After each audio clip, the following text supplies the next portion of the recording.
அனைவரும் அந்த விரல் காட்டிய திசையை நோக்கி திரும்பினர். 9வது வானத்தின் உச்சியில் ஒரு பிரம்மாண்டமான மாய நிழல் உருவம் மெல்ல வெளிப்படத் தொடங்கியது. ஒரு இடிபாடு, ரூயின். இது உண்மையிலேயே ஒரு பண்டைய இடிபாடுதான் என்று லே மியா ஷாங்ரான் உற்சாகத்தில் கத்தினார். ஷின் லேசி மற்றும் அங்கிருந்த மற்ற வல்லுநர்களின் இதயங்கள் கட்டுப்பாடின்றி துடித்தன. அந்த இடத்திலிருந்து வெளிப்பட்ட அசாதாரணமான ஆற்றலை அவர்களால் உணர முடிந்தது. இவர்கள் அனைவரும் செயின்ட் நிலை வீரர்கள், ஒரு கண்டத்தையே நடுங்க வைக்கக்கூடியவர்கள். அப்படிப்பட்டவர்களுக்கே ஒருவித நடுக்கம் ஏற்படுகிறது என்றால் அந்த இடிபாடு சாதாரணமானதாக இருக்க முடியாது. இது ஒரு செயின்ட் நிலை இடமல்ல, இது ஒரு சக்கரவர்த்தி நிலை, எம்பரர் கிரேட் இடிபாடு. ஒரு இடி தனிம சக்கரவர்த்தியின் வம்சாவளி தலம். நாம் கோடீஸ்வரர்களாகிவிட்டோம். ஷின்ஜி தனது முஷ்டிகளை இறுக்கமாக மூடிக்கொண்டான். அவனது கண்கள் உற்சாகத்தில் பிரகாசித்தன.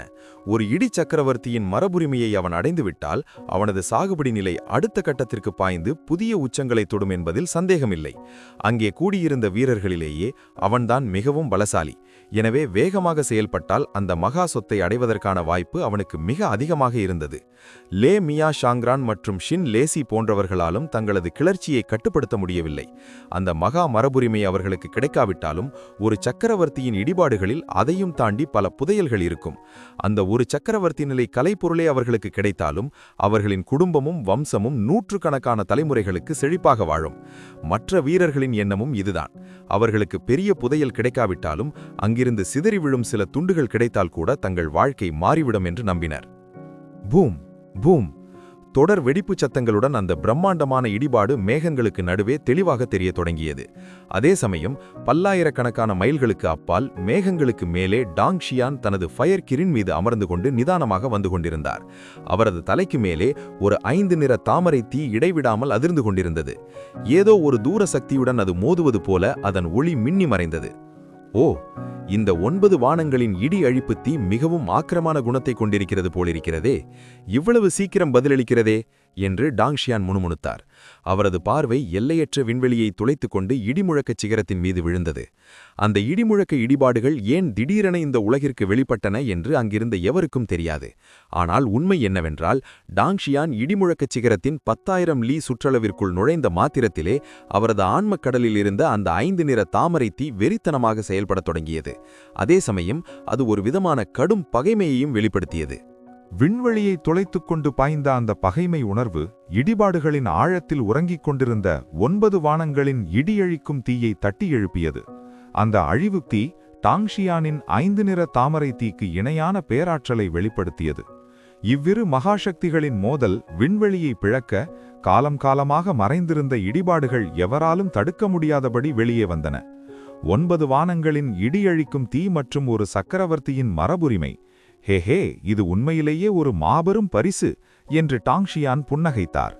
ஒருவேளை மௌன முதியவர் ஜியான் இப்போது உயிரோடு இருந்திருந்தால் தனது வாழ்நாள் உழைப்பின் பலனை டாங் ஷியான் இப்படி தட்டி செல்வதைக் கண்டு மீண்டும் ஆத்திரத்திலேயே செத்திருப்பார்.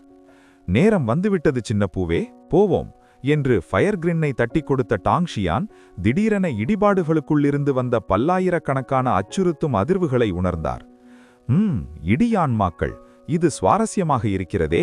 அத்தியாயம் 362. வலிமை மிக்க காவலான்மா ஜெலா. இடிமுழக்க இடிபாடுகள் முழுமையாக வெளிப்பட்டு நின்றன. இடிமுழக்க சிகரத்தை சுற்றியிருந்த போர்வீரர்கள் மூச்சடைத்து போய் நின்றனர். அந்த பிரம்மாண்டமான கட்டிடம் படிகம் போல ஒளிவூடுருவக்கூடியதாக இருந்தது. அதன் மேற்பரப்பில் மின்னல்கள் நடனமாடின. பல கோடி ஆண்டுகளாக விண்ணுலக மின்னல் தாக்கத்தில் இருந்ததால் அந்த இடிபாட்டின் ஒவ்வொரு செங்கலும் மின்னலாற்றல் கொண்ட அபூர்வ பொருளாக மாறியிருந்தது. இதை அடைபவர் இடி தத்துவத்தை எளிதில் வசப்படுத்தலாம். லே மியா ஷாங் மற்றும் ஷியான் லேசி போன்ற வல்லுநர்கள் உற்சாகத்தில் நடுங்கிக் கொண்டிருந்தனர். ஷின்ஜியின் வாயோ ஆச்சரியத்தில் துடித்துக் கொண்டே இருந்தது.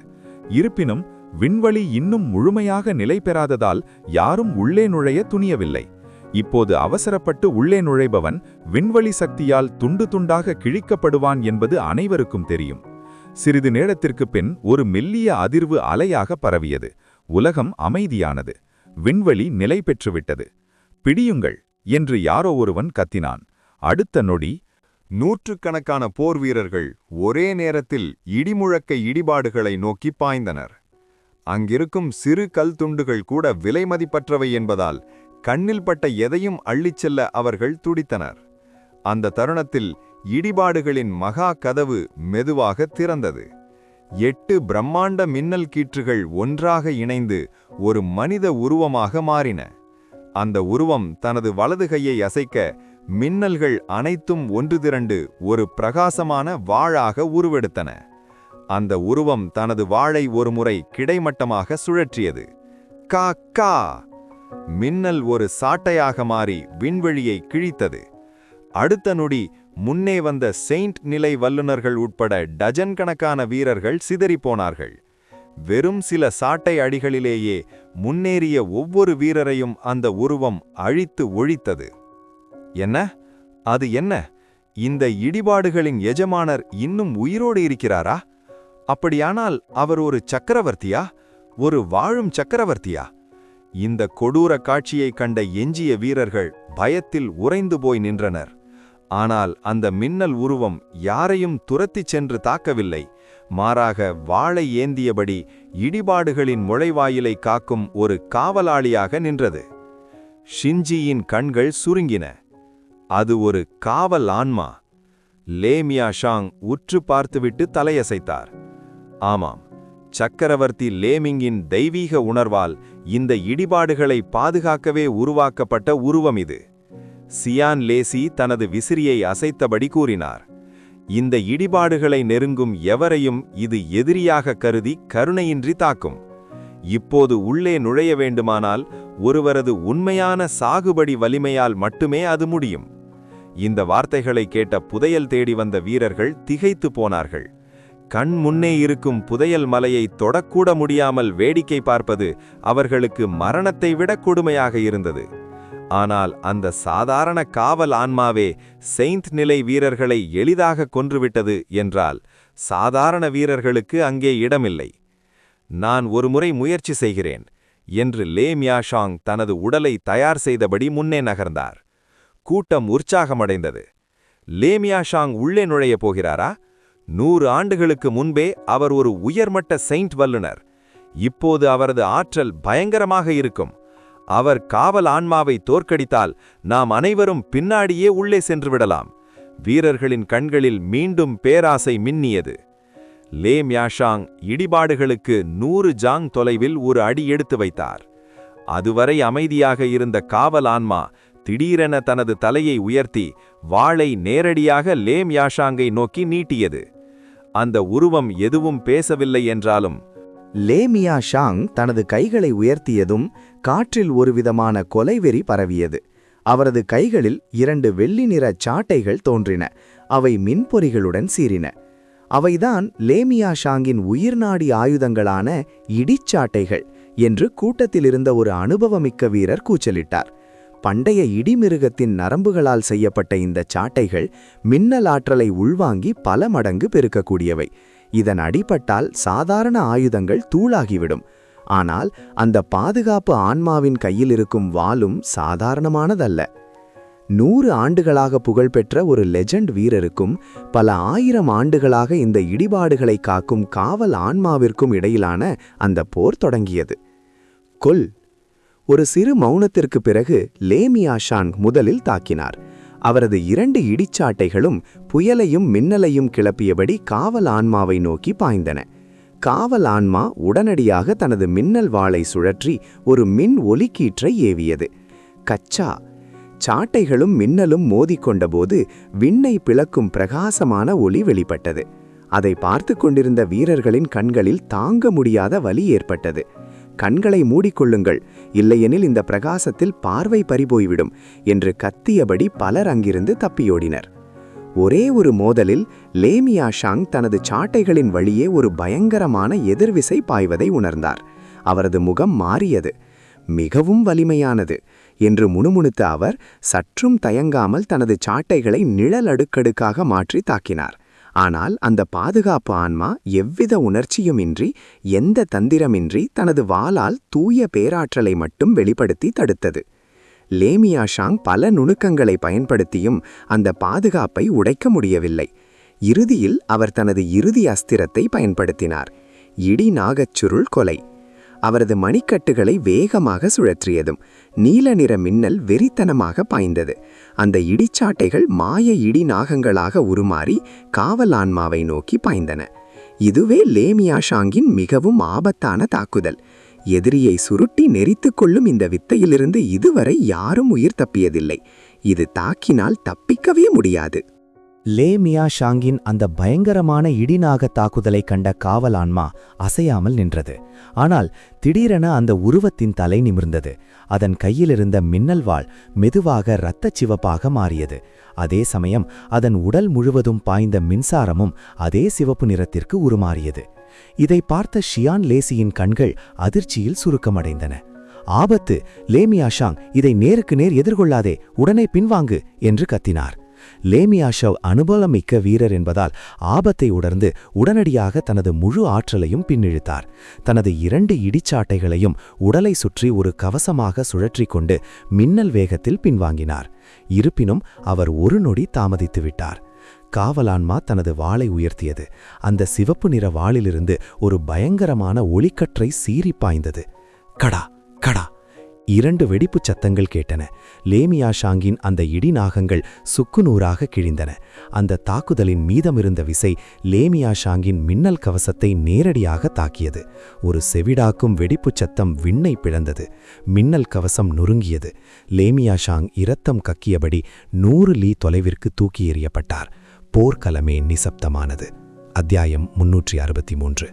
ஒரு அடியில் வீழ்ந்த ஜாம்பவான். அதிர்ச்சி, ஆச்சரியம். 100 ஆண்டுகால புகழ்பெற்ற லேமியா ஷாங் காவல் ஆன்மாவின் ஒரே ஒரு வாழ்வீச்சில் தோற்கடிக்கப்பட்டார். என்ன, இது எப்படி சாத்தியம்? லேமியா ஷாங் போன்ற ஒரு வீரரே வீழ்ந்து விட்டாரா? இந்த சக்கரவர்த்தி நிலை காவல் ஆன்மா ஏன் இவ்வளவு பலமாக இருக்கிறது? இது தர்க்கத்திற்கே அப்பாற்பட்டது என்று அங்கிருந்த வீரர்கள் புலம்பினர். கண் முன்னே புதையல் மலை இருந்தும் அதை தொட முடியவில்லையே என்ற ஏக்கம் அவர்களை பைத்தியம் பிடிக்க வைத்தது. இது மிகவும் கடினமானது என்று ஷியான் லேசி தலையசைத்தார். லேமியா ஷாங்கும் நானும் சமமான பலம் கொண்டவர்கள். அவராலேயே முடியவில்லை என்றால் என்னாலும் முடியாது. இளம் மாஸ்டர் ஷின், இப்போது எல்லாம் உங்கள் கைகளில்தான் இருக்கிறது. ஷின்ஜி தனது புருவத்தை சுருக்கினான். காவலான்மாவின் வலிமை அவனது எதிர்பார்ப்பை தாண்டி இருந்தது. தானும் போராடினால் படுகாயமடைய நேரிடும் என்று அவன் கணக்கு போட்டான். யாராலும் உள்ளே நுழைய முடியாது என்றால் நான் மட்டும் ஏன் உயிரை பணயம் வைக்க வேண்டும்? எனது குலத்திலிருந்து இன்னும் அதிக வீரர்களை அழைத்து கொண்டு வருவதுதான் புத்திசாலித்தனம். அப்போது இந்த புதையலை நாங்கள் மட்டுமே பிரித்துக் கொள்ளலாம் என்று நினைத்த அவன் முகத்தில் ஒரு வஞ்சகச் சிரிப்பு வந்தது. உங்களால் முடியவில்லை என்றால் என்னாலும் முடியாது. வருத்தமாக இருக்கிறது. ஆனால் நான் எனது நேரத்தை இங்கே வீணடிக்க விரும்பவில்லை. வருகிறேன் என்று கூறிவிட்டு ஷின்ஜி மின்னல் வேகத்தில் அங்கிருந்து மறைந்தான். ஷியான் லேசியும் மற்றவர்களும் திகைத்து நின்றனர். என்ன நடந்தது? ஷின்ஜி ஓடிவிட்டானா? ஷின்ஜி தப்பியோடியதை அங்கிருந்தவர்கள் சிறிது நேரத்திற்கு பிறகே புரிந்து கொண்டனர். வஞ்சகன் இடிபாடுகளின் புதையலை தானே தின்றுவிடத் துடிக்கிறான் என்று பலரும் ஆத்திரப்பட்டனர். ஷின்ஜியின் குணம் அவர்களுக்கு தெரியும். அவன் உதவிக்கு ஆட்களை அழைக்க சென்றிருப்பது எல்லாரும் சேர்ந்து புதையலை எடுக்க அல்ல, மாறாக அங்கிருக்கும் அனைவரையும் கொன்றுவிட்டு தனது குலத்திற்கு மட்டும் அந்த சொத்தை சேர்க்கவே. ஹெவன்லி தாவோ குலத்தினர் எப்போதும் அப்படித்தான். அவர்கள் ஒரு துளி மிச்சத்தை கூட மற்றவர்களுக்கு விடமாட்டார்கள். எல்லாம் அந்த ஷின்ஜியால் தான். அவன் மொத்த சதையையும் தின்றுவிட்டு நமக்கு ஒரு துளி சூப் கூட விடமாட்டான் போலிருக்கிறதே என்று அங்கிருந்தவர்கள் புலம்பினாலும் மகா குலத்தை சேர்ந்த அவனை எதிர்க்கும் துணிச்சல் எவருக்கும் இல்லை. பலலீனமானவர்களை வலிமையானவர்கள் வேட்டையாடும் இந்த உலக விதியை நினைத்து வருந்தியபடி சிலர் அங்கிருந்து கிளம்பினர். ஆனால் இன்னும் சிலரோ ஏதேனும் ஒரு சிறு வாய்ப்பு கிடைக்காதா என்ற ஏக்கத்துடன் அங்கேயே காத்திருந்தனர். அப்போது கூட்டத்திலிருந்து ஒரு மனிதன் மெதுவாக இடிபாடுகளை நோக்கி நடக்கத் தொடங்கினான். ஆரம்பத்தில் யாரும் அவனை கவனிக்கவில்லை. ஆனால் அவன் அந்த பயங்கரமான காவலான்மாவை நெருங்கிய போதுதான் ஒருவன் அதை கவனித்தான். ஏய், அங்கே பார், அந்த ஆள் என்ன செய்கிறான்? இன்னும் ஒரு அடி எடுத்து வைத்தால் காவலான்மா அவனை துவம்சம் செய்துவிடுமே. சாக போகிறானா? நிச்சயமாக தற்கொலைதான். லேமியா ஷாங் போன்ற ஒரு ஜாம்பவானை தோற்றுப்போன நிலையில் இவன் எம்மாத்திரம்? ஷின் லேசி தயங்கியபடி கத்தினார். நண்பரே, முன்னால் ஆபத்திருக்கிறது, உடனே திரும்பி வந்துவிடு. அந்த நபர் இப்போதே அங்கு வந்திருப்பார் என்றும் காவலான்மாவின் பயங்கரத்தை பற்றி அவருக்கு தெரியாது என்றும் ஷின்லேசி கருதினார். ஒரு உயிர் வீணாக போவதை தடுக்க அவர் எச்சரிக்கை விடுக்காரே தவிர நேரில் சென்று காப்பாற்றும் எண்ணம் அவருக்கு இல்லை. ஆனால் அந்த நபர் பின்னால் பார்க்காமலேயே தனது கையை மட்டும் காற்றில் அசைத்துவிட்டு நடையை தொடர்ந்தார். ஷின்லேசி தனது தலையை வருத்தத்துடன் அசைத்தார். சாகப் போகிறான், பாவம். இளரத்தங்கள் எப்போதும் தங்களை வீழ்த்த முடியாதவர்கள் என்று நினைத்துக் கொள்கின்றன. இது போன்ற ஆபத்துகளை எதிர்கொள்ளும்போது அவர்கள் குருட்டுத்தனமாக பாய்கிறார்கள், இறுதியில் மடிகிறார்கள். ஷின் லேசி போன்றவர்களும் ஒரு காலத்தில் அப்படி இருந்தவர்கள்தான். பல கசப்பான அனுபவங்களுக்கு பிறகே அவர்கள் இந்த உலகத்தில் பிழைத்திருக்கும் தந்திரத்தை கற்றுக்கொண்டனர். ஆனால் இப்போது முன்னேறி செல்லும் அந்த வாலிபன், அவர் யார்? ஷியான் லேசிக்கு அந்த இளைஞனை பார்க்கும்போது தனது இளமை கால ஞாபகம் வந்தது. பாவம் என்று அவர் பெருமூச்சு விட்டார். ஆனால் மற்றவர்களோ பரிதாபப்படுவதை விட்டுவிட்டு கேலி செய்யத் தொடங்கினர். இரத்தம், வேகம் அதிகம், ஆனால் விவேகமில்லை. இந்த துணிச்சலுக்கு அவன் தனது உயிரையே விலையாக கொடுக்கப் போகிறான் என்று சிலர் ஏளனம் செய்தனர். வேடிக்கை பார்த்து கொண்டிருந்த ஒரு வீரன் உற்சாகமாக தனது கைகளை அசைத்து, வாருங்கள் பந்தயம் கட்டுவோம், இந்த குட்டி பையன் எத்தனை கட்டங்களுக்கு அந்த பாதுகாப்பு ஆன்மாவிடம் தாக்குப்பிடிப்பான் என்று சத்தமிட்டான். கூட்டம் ஆர்வமானது. நான் 3 கட்டங்கள் என்று பந்தயம் கட்டுகிறேன். இவ்வளவு தைரியமாக முன்னேறுபவன் ஓரளவாவது வித்தை தெரிந்தவனாகத்தான் இருப்பான் என்றான் ஒருவன். என்னது 3 கட்டங்களா? லேமியா ஷாங்கால் கூட அவ்வளவு நேரம் நிற்க முடியவில்லை. இவன் அதிகபட்சம் 2 கட்டங்கள்தான் என்று இந்தொருவன் இடைமறித்தான். இல்லை, ஒரே அடியில் இவன் கதை முடிந்துவிடும் என்று பலரும் கூச்சலிட்டனர். அப்போது சிவப்பு நிற ஆளை அணிந்த ஒரு மர்மமான மனிதன் கூட்டத்திற்குள் புகுந்து ரகசியமாக கூறினான். அந்த இளைஞன் ஒரே அடியில் அந்த பாதுகாப்பு ஆன்மாவை வீழ்த்துவான் என்று நான் பந்தயம் கட்டுகிறேன். ஆரவாரமாக இருந்த கூட்டம் அப்படியே நிசப்தமானது. அனைவரும் அந்த விசித்திர மனிதனை திரும்பி பார்த்தனர். அடுத்த நொடி சிரிப்பொலி வெடித்தது. என்ன உளறுகிறாய்? லேமியா ஷாங்கையே ஒரு அடியில் வீழ்த்திய அந்த அரக்கனை இந்த சிறுவன் ஒரே அடியில் கொள்வானா? கனவு காண்கிறாயா என்று எள்ளி நகையாடினர். ஆனால் அந்த சிவப்பு ஆடை மனிதன் கலங்கவில்லை. தனது மார்பிலிருந்து சில பொருட்களை எடுத்து உள்ளங்கையில் வைத்தார். நம்பவில்லையா?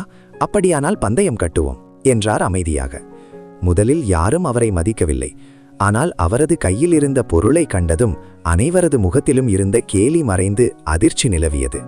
ஃபயர்கெரின் செதில்கள். இது எப்படி சாத்தியம்? அவரது உள்ளங்கையில் 5 செதில்கள் இருந்தன. அவை பச்சை கல்லை போல பிரகாசித்தன. அவற்றின் மேல் மர்மமான தத்துவ கோடுகள் ஓடின. ஒரு ஆயுதத்தின் வலிமையை அபரிமிதமாக உயர்த்த இந்த செதில்கள் மிகச் சிறந்தவை.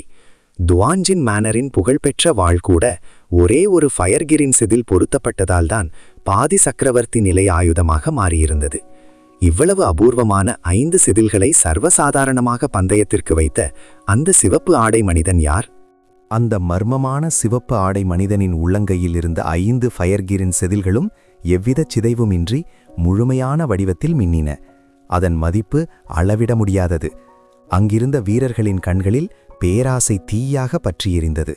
சாகுபடி உலகில் ஒருவரை கொன்று புதையலை பறிப்பது என்பது சர்வசாதாரணமான ஒன்று. எனவே இந்த விசித்திர மனிதனை கொன்று அந்த செதில்களை அடையலாம் என்று எண்ணி 5 வீரர்கள் ஒரே நேரத்தில் அவர் மீது பாய்ந்தனர். அந்த சிவப்பு ஆடை மனிதன் ஏளனமாக சிரித்தார். சாகத் துடிப்பவர்கள். அத்தியாயம் 364. பணம் கொடுப்பவர் யார்? அந்த சிவப்பு ஆடை மனிதன் தனது விரல்களைச் சொடுக்க அவரது உள்ளங்கையில் ஒரு 5 நிற தீ தோன்றியது. அதிலிருந்து 5 சிறிய நெருப்புப் பொறிகள் தெரித்து பாய்ந்து வந்த 5 வீரர்களை நோக்கிச் சென்றன. இந்த சிறிய பொறிகளா எங்களை காயப்படுத்தப் போகின்றன, இவனை கொல்லுங்கள் என்று ஏளனமாக சிரித்தபடி அந்த வீரர்கள் தங்கள் வாள்களையும் உள்ளங்கை ஆற்றலையும் கொண்டு அந்த பொறிகளை நசுக்க முயன்றனர். ஐயோ, இந்த புதையலில் நமக்கு ஒரு பங்கு கிடைக்காமல் போய்விடுமே என்று மற்றவர்கள் பொறாமைப்பட்டனர். ஆனால் அடுத்த வினாடி ஒரு விசித்திரமான சம்பவம் நடந்தது. அந்த வீரர்கள் தொடுத்த எந்த தாக்குதலும் அந்த நெருப்புப் பொறிகளை அணைக்கவில்லை. மாறாக அந்த பொறிகள் அவர்கள் உடலில் ஒட்டி கொண்டன. பூம்! திடீரென அந்த நெருப்பு வானலாவி எரிந்தது. அந்த 5 வீரர்களும் கொழுந்துவிட்டு எரியும் தீயால் முழுமையாக விழுங்கப்பட்டனர். அவர்களின் அலறல் சத்தம் விண்ணை பிளந்தது. அவர்கள் தங்கள் ஆன்மீக ஆற்றலை பயன்படுத்தி அந்த தீயை அணைக்க முயன்றனர். ஆனால் அவர்கள் வெளியிட்ட ஆற்றலையே அந்த தீ உணவாக உட்கொண்டு இன்னும் உக்கிரமாக எரிந்தது. மற்ற வீரர்கள் தண்ணீரை ஊற்றியும் நீர் சார்ந்த கலைகளை பயன்படுத்தியும் உதவ முயன்றனர். ஆனால் அந்த தண்ணீர் நெருப்பை தொட்ட மாத்திரத்தில் அந்த தண்ணீரும் தீப்பற்றி எரியத் தொடங்கியது. ஷின் லேசி அதிர்ச்சியில் கத்தினார். அது ஆதி நெருப்பு. இந்த வார்த்தை அனைவரையும் நிலைகுலைய வைத்தது. ஆதி நெருப்பு என்பது பிரபஞ்சம் தோன்றிய காலத்திலிருந்து இருக்கும் முதன்மையான தீ. உலகிலுள்ள அனைத்து நெருப்பு சார்ந்த சாகுபடி முறைகளும் இதிலிருந்தே பிறந்தவை. பல 1000 ஆண்டுகள் தேடினாலும் ஒரு சிறு துளி கூட கிடைக்காத அந்த மகா நெருப்பை இந்த சிவப்பு ஆடை மனிதன் சர்வசாதாரணமாக பயன்படுத்துகிறார் என்றால் அவர் யார்? ஹே, என் ஃபயர்கிரின் செகல்கள் மீது ஆசைப்படும் குப்பைகளே என்று அவர் அருவருப்புடன் துப்பினார். அந்த விசித்திரமான சிவப்பு ஆடை மனிதன் வேறு யாருமல்ல, உருமாறிய ஃபயர்கிரின் தான். மறுபிறவி நிலையை எட்டிய பிறகு ஒரு சாதாரண மனிதனைப் போலவே அவனால் உருமாற முடிந்தது. டாங்ஷியான் அங்கே காவலான்மாவை எதிர்கொள்ளச் சென்றபோது வேடிக்கை பார்த்து கொண்டிருந்த வீரர்களின் பந்தய பேச்சை கேட்டு ஃபயர்கிரினுக்கு ஒரு குறும்புத்தனம் தொற்றிக்கொண்டது. மற்றவர்களுக்கு கோடிக்கணக்கான மதிப்புடைய அந்த செதில்கள் ஃபயர்கிரினை பொறுத்தவரை வெறும் உதிர்ந்த குப்பைகள் மட்டுமே. இடத்தை பிடித்து கொண்டிருந்த அந்த செதில்களை வைத்து ஒரு விளையாட்டை ஆரம்பிக்க தீர்மானித்தது. தன்னை தாக்க வந்தவர்களை அந்த ஆதி நெருப்பால் சாம்பலாக்கிய பிறகு அங்கே ஒரு மயான அமைதி நிலவியது. வேறு யாராவது திருட முயலப் போகிறீர்களா என்று ஃபயர்கிரின் நிதானமாக கேட்டது. எவரும் வாயை திறக்கவில்லை. சரி, அப்படியானால் நேர்மையாக விளையாடுவோம். என்னிடம் பந்தயம் கட்டி இந்த செதில்களை வென்று செல்லுங்கள். ஒரு செதிலுக்கு 5 செயின்ட் நிலை புதையல்கள். இது நியாயமான பேரம்தானே என்று கூறி காற்றில் ஒரு மேஜையை வரவழைத்து 5 செதில்களை அதன் மேல் வீசியது. வாருங்கள், என்னிடம் இன்னும் நிறைய செதில்கள் இருக்கின்றன. உங்களால் வெல்ல முடியும் என்றால் பந்தயம் கட்டுங்கள். அங்கிருந்த வீரர்களின் கண்கள் பிரகாசித்தன. அந்த பயங்கரமான காவலான்மாவை டாங்ஷியான், ஒரு சாதாரண இளைஞன் போல தெரிபவர், ஒருபோதும் வெல்ல முடியாது என்பது அவர்களின் அசைக்க முடியாத நம்பிக்கை. இது தங்களுக்கு கிடைத்த இலவச பரிசு என்று எண்ணிய வீரர்கள் போட்டி போட்டுக்கொண்டு பந்தயம் கட்டினர். நான் தயார், நானும் பந்தயம் கட்டுகிறேன். ஒவ்வொரு வீரரிடமிருந்தும் 5 புதையல்களாக சேர்ந்து அந்த மேஜையில் 100கணக்கான செயின்ட் நிலை கலைப்பொருட்கள் ஒரு சிறு மலை போல குவிந்தன. அங்கிருந்த வீரர்கள் பந்தயம் கட்டிய செயின்ட் நிலை கலைப்பொருட்கள் அனைத்தும் ஒரு சிறு மலை போல குவிந்து கண்ணை பறிக்கும் தெய்வீக ஒளியை உதிர்த்தன. ஆனால் வீரர்களின் கண்கள் அந்த புதையல்களை விட மேஜையில் இருந்த ஃபயர்கிரின் செதில்கள் மீதே நிலைத்திருந்தன. அதுவும் ஆதி நெருப்பின் சாரத்தை கொண்ட அந்த செதில்களை ஒரு முறை தொட்டால் கூட ஒரு வீரனின் சாகுபடி நிலை ஒரே இரவில் உயர்ந்துவிடும்.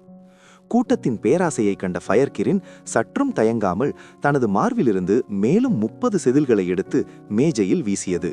அங்கிருந்தவர்களின் மூச்சு நின்றது.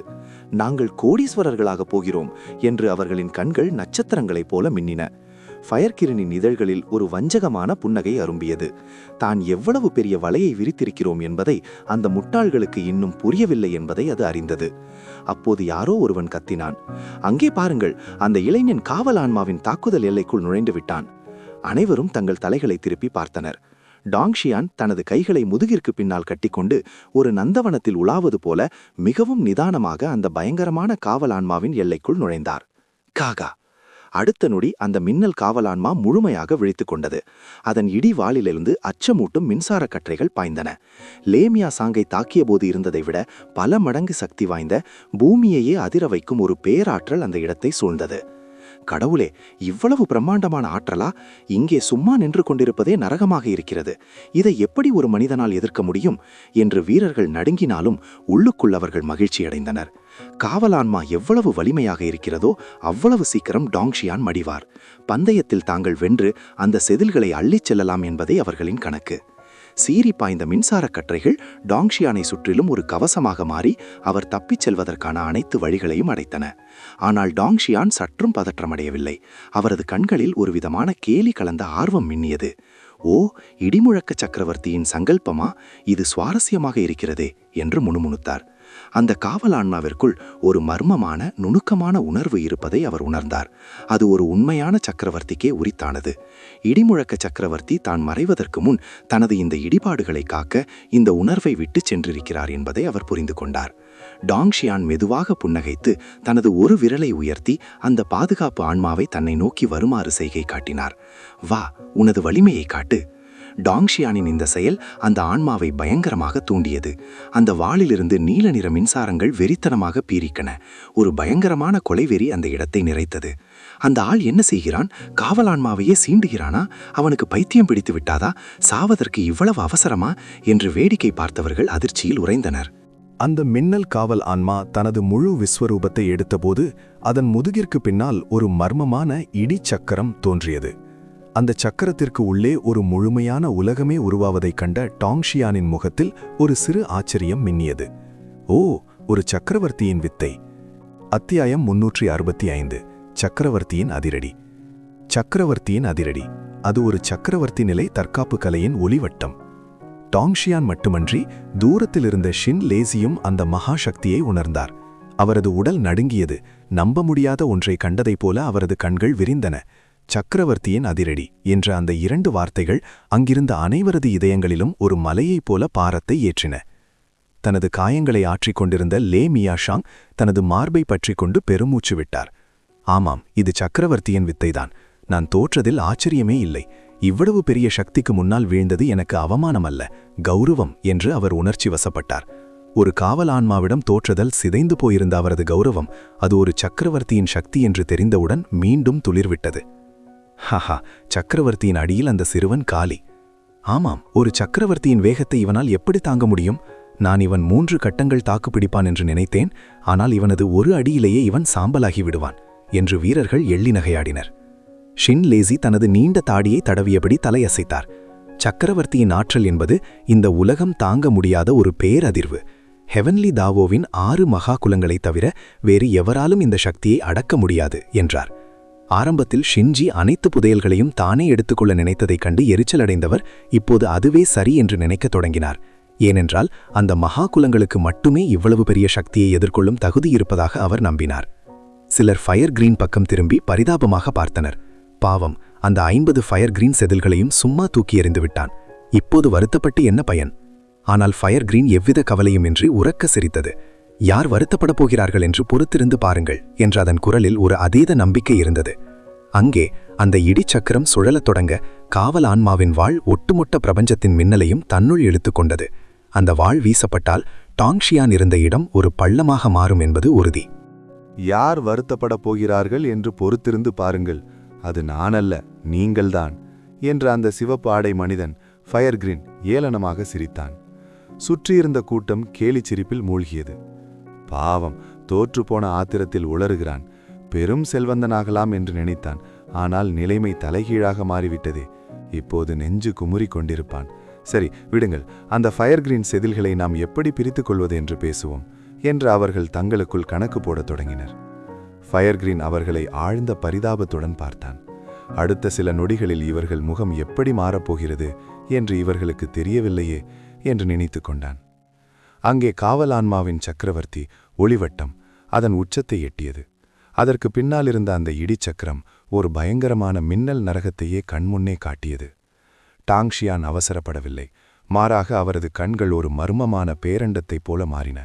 சக்கரவர்த்தி லேமிங் விட்டுச் சென்ற அந்த மரபுரிமையை அவர் அமைதியாக கவனித்து புரிந்து கொள்ள முயன்றார். ஒரு சக்கரவர்த்தியின் நிலை என்பது முற்றிலும் வேறானது. இதற்கு முன்பு அவர் ஜூ ஜின் என்ற சக்கரவர்த்தியுடன் மோதியிருந்தாலும் அது ஒரு தற்காலிக மோதல் மட்டுமே. அப்போது ஜூ ஜின் வெறும் ஒரு உயிராற்றல் தியாகத்தினால் உருவான ஒரு நிழல் உருவம் மட்டுமே. அதனால் ஒரு உண்மையான சக்கரவர்த்தி நிலை வித்தையே வெளிப்படுத்த முடியவில்லை. ஆனால் இந்த இடிமுழக்க சக்கரவர்த்தி லேமிங் தி எம்பரர் முற்றிலும் வித்தியாசமானவர். அவரது ஆன்மாவால் உருவாக்கப்பட்ட இந்த காவல் ஆன்மா ஒட்டுமொத்த இடிபாடுகளின் சக்தியையும் தன்னுள் கொண்டிருந்தது. இது ஒரு உண்மையான சக்கரவர்த்தி தத்துவ வித்தையை, எம்பரர் டாவ் டெக்னிக்கை வெளிப்படுத்த வல்லது. டாங்ஷியானுக்கு இது ஒரு விலைமதிப்பற்ற அனுபவம். எனவே அவர் அந்த தாக்குதலை தடுக்காமல் ஒரு சக்கரவர்த்தியின் முழு வலிமையையும் நேருக்கு நேர் தரிசிக்க காத்திருந்தார். மெதுவாக அந்த பாதுகாப்பு ஆன்மா தனது வாளை உயர்த்தியது. அதன் பின்னால் இருந்த இடிச்சக்கரத்திலிருந்து கோடிக்கணக்கான மின்னல்கள் அந்த வாளுக்குள் பாய்ந்தன. பின்னர் அந்த இடிவாள் வானத்தை நோக்கி நீட்டப்பட்டது. எல்லையற்ற மின்னல்கள் வானத்தில் குவிந்து ஒரு பிரம்மாண்டமான புயல் மேகமாக மாறின. ரம்பல் மின்னல்கள் இடிபாடுகளுடன் கீழே இறங்கின. வழியிலிருந்த அனைத்தையும் பொசுக்கின. எவரும் கண்ணிமைக்கும் முன் டாங்ஷியானின் உருவம் அந்த மின்சார புயலால் முழுமையாக விழுங்கப்பட்டது. பூம்! அதைத் தொடர்ந்து ஏற்பட்ட ஒரு பயங்கரமான வெடிப்பு 100 மைல் சுற்றளவில் இருந்த அனைத்து உயிர்களையும் பொசுக்கத் தொடங்கியது. ஐயோ, இங்கிருந்து சீக்கிரம் ஓடுங்கள் என்று ஷின் லேசி அலறினார். தங்களை காத்துக்கொள்ள அவர் அவசரமாக ஒரு மந்திரத்தை சொல்லத் தொடங்கினார். வானமும் பூமியும் அதிர ஷின் லேசி தனது மந்திரத்தால் ஒரு பிரம்மாண்டமான ஒளிக்கூரையை உருவாக்கி அந்த அதிர்வலைகளை தடுத்தார். Boom boom boom!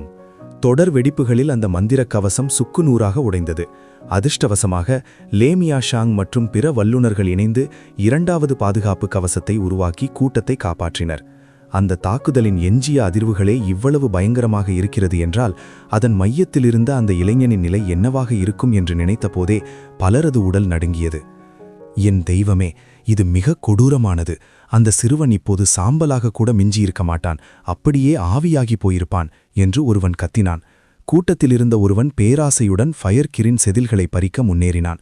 ஆனால் ஃபயர் கிரின் அவனை ஒரே அடியில் கீழே தள்ளியது. என்ன செய்கிறாய்? பந்தய முடிவு தெரிந்துவிட்டது. இப்போது ஏமாற்ற பார்க்கிறாயா என்று அவன் கத்தினான். ஃபயர்கிரின் ஏளனமாக சிரித்தது. யார் சொன்னது போர் முடிந்துவிட்டது என்று? உனது நாய் போன்ற கண்களை திறந்து நன்றாகப் பார். ஃபயர்கிரினின் உணர்வுக்கு தெரியும், டாங்ஷியானின் ஆற்றலில் ஒரு சிறு துளி கூட குறையவில்லை. அந்த பிரம்மாண்டமான மின்னல் பிழம்புகளுக்கு நடுவே ஒரு கருந்துளை உருவானது. அது அங்கிருந்த அனைத்து மின்னல் ஆற்றலையும் தன்னுள் உறிஞ்சத் தொடங்கியது. இவ்வளவு தூய்மையான மின்னல் ஆற்றலை அடிக்கடி பார்க்க முடியாது என்று டாங்ஷியான் அமைதியாக கூறினார். அந்த மின்னல் மழையிலும் அவர் சற்றும் அசையாமல் கைகளை முதுகிற்கு பின்னால் கட்டியபடி நின்றிருந்தார். என்ன, அவ்வளவு பெரிய சக்கரவர்த்தி நிலை தாக்குதலை நேருக்கு நேர் வாங்கியும் அவனுக்கு ஒரு சிறு கீறல் கூட விழவில்லையா? இது எப்படி சாத்தியம் என்று அங்கிருந்தவர்கள் அதிர்ச்சியில் உறைந்தனர். ஷின்லேசியும் லேமியா ஷாங்கும் ஒருவரை ஒருவர் பார்த்து கொண்டனர். இருவர் கண்களிலும் மரண பயம் தெரிந்தது. சக்கரவர்த்தி நிலை வித்தையை தாங்கி ஒருவன் காயமின்றி நிற்கிறான் என்றால் அவன் ஒரு சாதாரண மனிதனாக இருக்க முடியாது. டாங்ஷியான் அந்த பாதுகாப்பு ஆன்மாவை நேருக்கு நேர் சுட்டிக்காட்டி எச்சரித்தார். இன்று முதல் இந்த இடிபாடு எனக்கு சொந்தம். தொடர்ந்து போரிடப் போகிறாயா அல்லது என் வழியை விட்டு விலகப் போகிறாயா? அந்த பாதுகாப்பு ஆன்மா சீண்டப்பட்டது. இம்முறை அதன் வாலில் திரவ வடிவிலான மின்னல்கள் மேலும் மேலும் குவியத் தொடங்கின. அந்த வாலின் ஆற்றல் முன்னெத்தோதும் இல்லாத அளவுக்கு பெருகியது. ஷின்லேசியின் முகம் வெளுத்தது. இந்த வாலின் சக்தி கற்பனை செய்ய முடியாதது. இப்போதே 100 மைல் தூரத்திற்கு அப்பால் ஓடுங்கள் என்று கத்தினார். அனைவரும் அலறி அடித்துக்கொண்டு 100 மைல் தொலைவிற்கு பின்வாங்கினர். அந்த பாதுகாப்பு ஆன்மா மெதுவாக தனது வாளை உயர்த்தியது. அதன் ஒவ்வொரு சொல்லும் கனத்த அதிகாரத்துடன் வெளிப்பட்டது. பாதுகாப்பு ஆன்மா தனது வாளை உயர்த்தி அதிகார குரலில் முழங்கியது. தெளிவு, 8 இடி முத்திரைகள், முழுமையான அழிவு. 8 தண்டர் சீல்ஸ், ஆப்சல்யூட் அனஹிலேஷன். அந்த வாள் கீழ்நோக்கி வீசப்பட்டது. ஒரு பிரம்மாண்டமான மின்னல் வாள் விண்வெளியையே கிழித்து கொண்டு டாங்ஷியானை நோக்கி பாய்ந்தது. டாங்ஷியான் தனது மன வலிமையால் 5 அடுக்கு எல்லையற்ற தற்காப்பு கவசங்களை உருவாக்கினார். ஆனால் அந்த சக்கரவர்த்தி நிலை தாக்குதல் அந்த கவசங்களை அடுத்தடுத்து நொறுக்கியது. டாங்ஷியானின் கண்கள் மின்னின. அவரது விரல் நுனியில் ஒரு தங்க நிற அதிர்வு தோன்றியது. Imperial key, demon stream sword, wind scar. ஒரு சக்கரவர்த்தி வித்தையை எதிர்கொள்ள மற்றொரு சக்கரவர்த்தி வித்தையே தேவை. கிராக்! அந்த பிரம்மாண்ட மின்னல் வாள் நடு 2ஆக பிளந்தது. டாங்ஷியானின் அந்த விண்ட்ஸ்கார் வீச்சு பாதுகாப்பு ஆன்மாவின் உடலை துளைத்தது. டாங்ஷியான் நிதானமாக ஓரடி முன்னெடுத்து வைத்தார். நீ விட்டுச் சென்ற மரபுரிமையை நான் மிகச் சிறப்பாக பயன்படுத்துவேன் என்று அவர் கூற, பாதுகாப்பு ஆன்மாவின் கழுத்தில் ஒரு பிளவு ஏற்பட்டது. அடுத்த நொடி அதன் தலை சாம்பலாக சிதறியது. அத்தியாயம் 366. 10,000 மடங்கு பெருக்கம். 10,000 fold ஆம்பிளிஃபிகேஷன். காவல் ஆன்மா ஒரே அடியில் கொல்லப்பட்டதைக் கண்டு அங்கிருந்தவர்கள் பேச்சற்று நின்றனர். அவர்கள் மனதில் இது சாத்தியமே இல்லை என்ற வார்த்தை மட்டுமே ஓடியது. ஃபயர்கிரின் உற்சாகத்தில் சிரித்தது. பார்த்தீர்களா, நான் தான் சொன்னனே ஒரே அடியில் முடிந்துவிடும் என்று. நீங்கள்தான் நம்பவில்லை. ஹஹா, நாம் செல்வந்தர்களாகிவிட்டோம் என்று குதித்தபடி மேஜையிலிருந்த 300 செயின்ட் நிலை புதையல்களையும் வாரி சுருட்டிக் கொண்டது. பந்தயம் கட்டிய வீரர்களின் கண்கள் பொறாமையிலும் ஆத்திரத்திலும் சிவந்தன. அவர்களின் மொத்த சொத்தும் ஒரே நிமிடத்தில் பறிபோனது. மக்களே, பேராசை பெருநஷ்டம். நிச்சயம் வெல்வோம் என்று நினைக்கும் சில போட்டிகள் உண்மையில் ஒரு வலை, ட்ராப். இந்த புதையல்களை நீங்கள் கற்றுக்கொண்ட ஒரு விலை உயர்ந்த பாடமாக கருதுங்கள் என்று ஃபயர்கிரின் அவர்களை கேலி செய்தது. தோற்றுப்போன வீரர்கள் சிலர் ஆத்திரத்தில் மயங்கி விழுந்தனர். பலர் மற்றவர்களிடம் கடன் வாங்கி அந்த புதையல்களை பந்தயம் கட்டியிருந்தனர். இப்போது செதில்களும் கிடைக்கவில்லை, கையில் இருந்ததும் போய்விட்டது, கடனும் ஏறிவிட்டது. அவர்கள் அனுபவித்த வேதனை சொல்லொணாதது. ஆனால் ஃபயர்கிரினை எதிர்க்க எவருக்கும் துணிச்சல் இல்லை. மறுபுறம் காவல் ஆன்மாவின் தலை துண்டிக்கப்பட்ட பிறகு அதன் உடல் மறையவில்லை. அது ஒரு விசித்திரமான வடிவத்தை எடுத்து ஒரு மின்னல் வாளாகவும் மற்றும் ஒரு திறவுகோலாகவும் மாறியது. டாங்ஷியான் கையை அசைத்து அவற்றை ஏந்தினார். அந்த திறவுகோல் இடிமுழக்க இடிபாடுகளை திறப்பதற்கானது என்பது தெளிவாக தெரிந்தது. ஆனால் டாங்ஷியானை மிகவும் கவர்ந்தது அந்த மின்னல் வாள்தான். அந்த வாளில் சக்கரவர்த்தி நிலைக்கு இணையான ஆற்றல் கொண்ட அந்த வாள் முற்றிலும் மின்னலால் வார்க்கப்பட்ட ஒரு தூய வடிவம். இது ஆதி மின்னலின் சாரம்.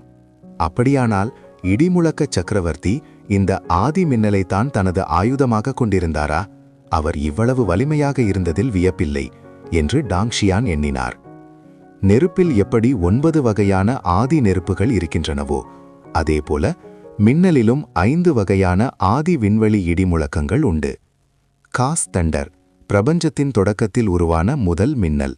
இது காஸ் ரீஇன்கார்னேஷன் நெருப்பை விடவும் வலிமையானது. ஸ்வர்க்கம் மற்றும் பூமியின் உச்சக்கட்ட அழிவு சக்தி இதுவே. ஷியாவோ தெய்வீக இடி. இது சக்கரவர்த்தியின் இடி என்று அழைக்கப்படுகிறது. சக்கரவர்த்திகள் மட்டுமே இதை தொட முடியும். ஒருமுறை ஒரு சக்கரவர்த்தி இதை கட்டுப்படுத்த முயன்று அடுத்த நொடியே கருகி சாம்பலானார் என்ற வரலாறும் உண்டு. டூட்டியன் தெய்வீக இடி. விண்ணையும் மண்ணையும் ஆளக்கூடியது. இது பிளவுபட்ட பரிமாணங்களுக்கிடையே மறைந்திருக்கும் கணிக்க முடியாத அழிவு சக்தி கொண்டது. ஜூசியன் தெய்வீக இடி. இது முழுமையான அழிவின் வடிவம். சக்கரவர்த்தி நிலை வல்லுநர்கள் கூட இதன் அருகில் செல்ல அஞ்சுவார்கள். விதிப்பயன் இடி. சாகுபடி வீரர்கள் அடுத்த நிலைக்கு உயரும்போது அவர்களை தாக்கும் மின்னல். இதில் பல அடுக்குகள் உண்டு. சாதாரண வீரர்கள் சந்திப்பது மிக மென்மையான அடுக்கு. இதன் உச்சக்கட்ட வடிவம் நரக நெருப்பு மின்னல் ஆகும். டாங்ஷியான் அந்த மின்னல் வாளுக்குள் இருந்த ஆற்றலை உணர்ந்தபோது அவரது கண்களில் ஒரு தெளிவு பிறந்தது. நான் தவறாக நினைக்கவில்லை என்றால் இது டூட்டியன் தெய்வீக இடியின் அம்சம். இடிமுழக்க சக்கரவர்த்தி உண்மையிலேயே ஏதோ ஒரு விசேஷமான சக்தியை வைத்திருக்கிறார். டாங்ஷியான் மென்மையாக புன்னகைத்துவிட்டு அங்கிருந்த அனைவரும் அதிர்ச்சியில் உறையும்படி ஒரு காரியம் செய்தார். அந்த மின்னல் வாளை அப்படியே கையில் எடுத்து ஒரு பிஸ்கெட்டை போல இரண்டாக உடைத்தார். கிராக்! உடைந்த வாளிலிருந்து ஒரு பிரகாசமான மின்னல் கீற்று வெளியேறியது. டாங்ஷியான் தனது கையை நீட்டி அதை பிடித்தார். அந்த மின்னல் அவரது உள்ளங்கையை தொட்ட அந்த வினாடி டாங்ஷியானின் வலது கை முழுவதுமே அந்த வினாடியே மரத்து போனது. என்ன ஒரு பிரம்மாண்டமான டுடியன் மின்னல்! அதன் ஒரு சிறு துகள் கூட என்னை உருக்குலைப்பது போல இருக்கிறதே. இது மிகவும் பயங்கரமானது. ஆனால் அந்த அதிர்ச்சி டாங்ஷியானை அச்சுறுத்தவில்லை, மாறாக அவருக்கு உற்சாகத்தையே தந்தது. மின்னல் எவ்வளவு வலிமையாக இருக்கிறதோ அவ்வளவு நல்லது. அவர் உடனடியாக தனது சிடியன் வாளை உருவி அந்த மின்னல் துணுக்கை அதற்குள் சிறைப்பிடித்தார். 10,000 மடங்கு பெருக்கம். System activate. 10,000 மடங்கு பெருக்கம். டிங்! 10,000 மடங்கு பெருக்கமுறை தொடங்குகிறது. பகுப்பாய்வு செய்கிறது. அசாதாரண மின்னாற்றல் கண்டறியப்பட்டது. பெருக்கம் ஆரம்பம். அந்த இயந்திர குரல் ஒலித்ததும் சிடியன் வாள் இரத்த சிவப்பிலிருந்து அடர் நீல நிறத்திற்கு மாறியது. அந்த வாளிலிருந்து உலகத்தையே அழிக்கும் வல்லமை கொண்ட மின்னல் பிரவாகம் பீரிட்டது. டாங்ஷியான் தொடது மணிக்கட்டை லேசாக அசைத்து தேவையற்ற கவனத்தை ஈர்க்காதபடி அந்த ஆற்றலை வாளுக்குள்ளேயே அடக்கினார். சிடியன் வாள் பயங்கரமாக அதிர்ந்தது. டாங்ஷியான் ரகசியமாக வியப்பில் ஆழ்ந்தார். இந்த வாள் ஏற்கனவே 10,000 மடங்கு பெருக்கப்பட்டு ஒரு சக்கரவர்த்தி நிலை ஆயுதமாக மாறிவிட்டது. அப்படிப்பட்ட வாளையே இந்த மின்னல் அதிர வைக்கிறது என்றால் இதன் உண்மையான சக்தி அவரது கற்பனைக்கும் எட்டாதது. வாளின் நுனியில் ஒரு மின்னல் முத்திரை உருவானது. இப்போது ஒவ்வொரு வீச்சும் இடிமுழக்கத்தையும் கண்ணை பறிக்கும் மின்னலையும் உண்டாக்கியது. டாங்ஷியானின் உடல்நிலை அனைத்து விதிகளுக்கும் அப்பாற்பட்டது என்றாலும் இந்த வாளை பிடிக்கும்போது அவரது உள்ளங்கையில் ஒரு மெல்லிய மின் அதிர்வு ஏற்பட்டது. இது வெறும் ஒரு துகள்தான். உண்மையான டுடியன் மின்னல் எவ்வளவு கொடூரமானதாக இருக்கும்! இப்போது சிடியன் வாள் பல வண்ணங்களில் மின்னியது. நுனியில் மின்னலும் உடல் பகுதியில் நெருப்பு பிரம்புகளும் என அது அடுத்த கட்டத்திற்கு உயர்ந்தது. சக்கரவர்த்தி நிலை ஆயுதங்களிலேயே இதுதான் இப்போது மகா சக்கரவர்த்தி. அத்தியாயம் 367. மகா குலங்களின் வருகை. டாங்ஷியான் அந்த இடிமுழக்க இடிபாடுகளை தனதாக்கிக் கொள்ள முயன்றபோது அம்பு போல பாய்ந்து வந்த டசன் கணக்கான நிழல்களைக் கண்டு அவரது புருவங்கள் சுருங்கின. வந்தவர்கள் சாதாரணமானவர்கள் அல்ல. அவர்களின் ஆற்றல் விண்ணை தொட்டது. அவர்களை பார்த்ததும் டாங்ஷியானுக்கு ஒரு மெல்லிய புன்னகை வந்தது. காரணம், அவர்கள் அவருக்கு அறிமுகமானவர்களே. ஹெவன்லி டாவோ 6 மகா குலத்தினர். முன்னாள் ஷிஞ்சி தலைமையேற்று வர அவருக்கு பின்னால் வந்த ஒவ்வொரு வீரரும் செயின்ட் நிலை வல்லுநர்கள். அவர்களின் உடலிலிருந்து வெளிப்பட்ட வெவ்வேறு நிறங்களிலான ஆன்மீக ஆற்றல் அந்த இடத்தையே ஒரு போர்க்களமாக மாற்றியது. ஷிஞ்சி ஏளனமாக சிரித்தான். நீ அந்த பாதுகாப்பு ஆன்மாவை வீழ்த்தியிருக்கலாம். ஆனால் இந்த இடிபாடுகள் உனக்கு சொந்தமல்ல. ஒதுங்கிப்போ, இல்லையேல் அழிந்து போ.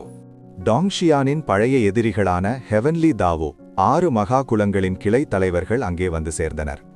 எதிரிகள் சந்திக்கும் பாதை எவ்வளவு குறுகியது என்று டாங்ஷியான் தனது சிடியான் வாளின் பிடியை தொட்டபடி மென்மையாக புன்னகைத்தார்.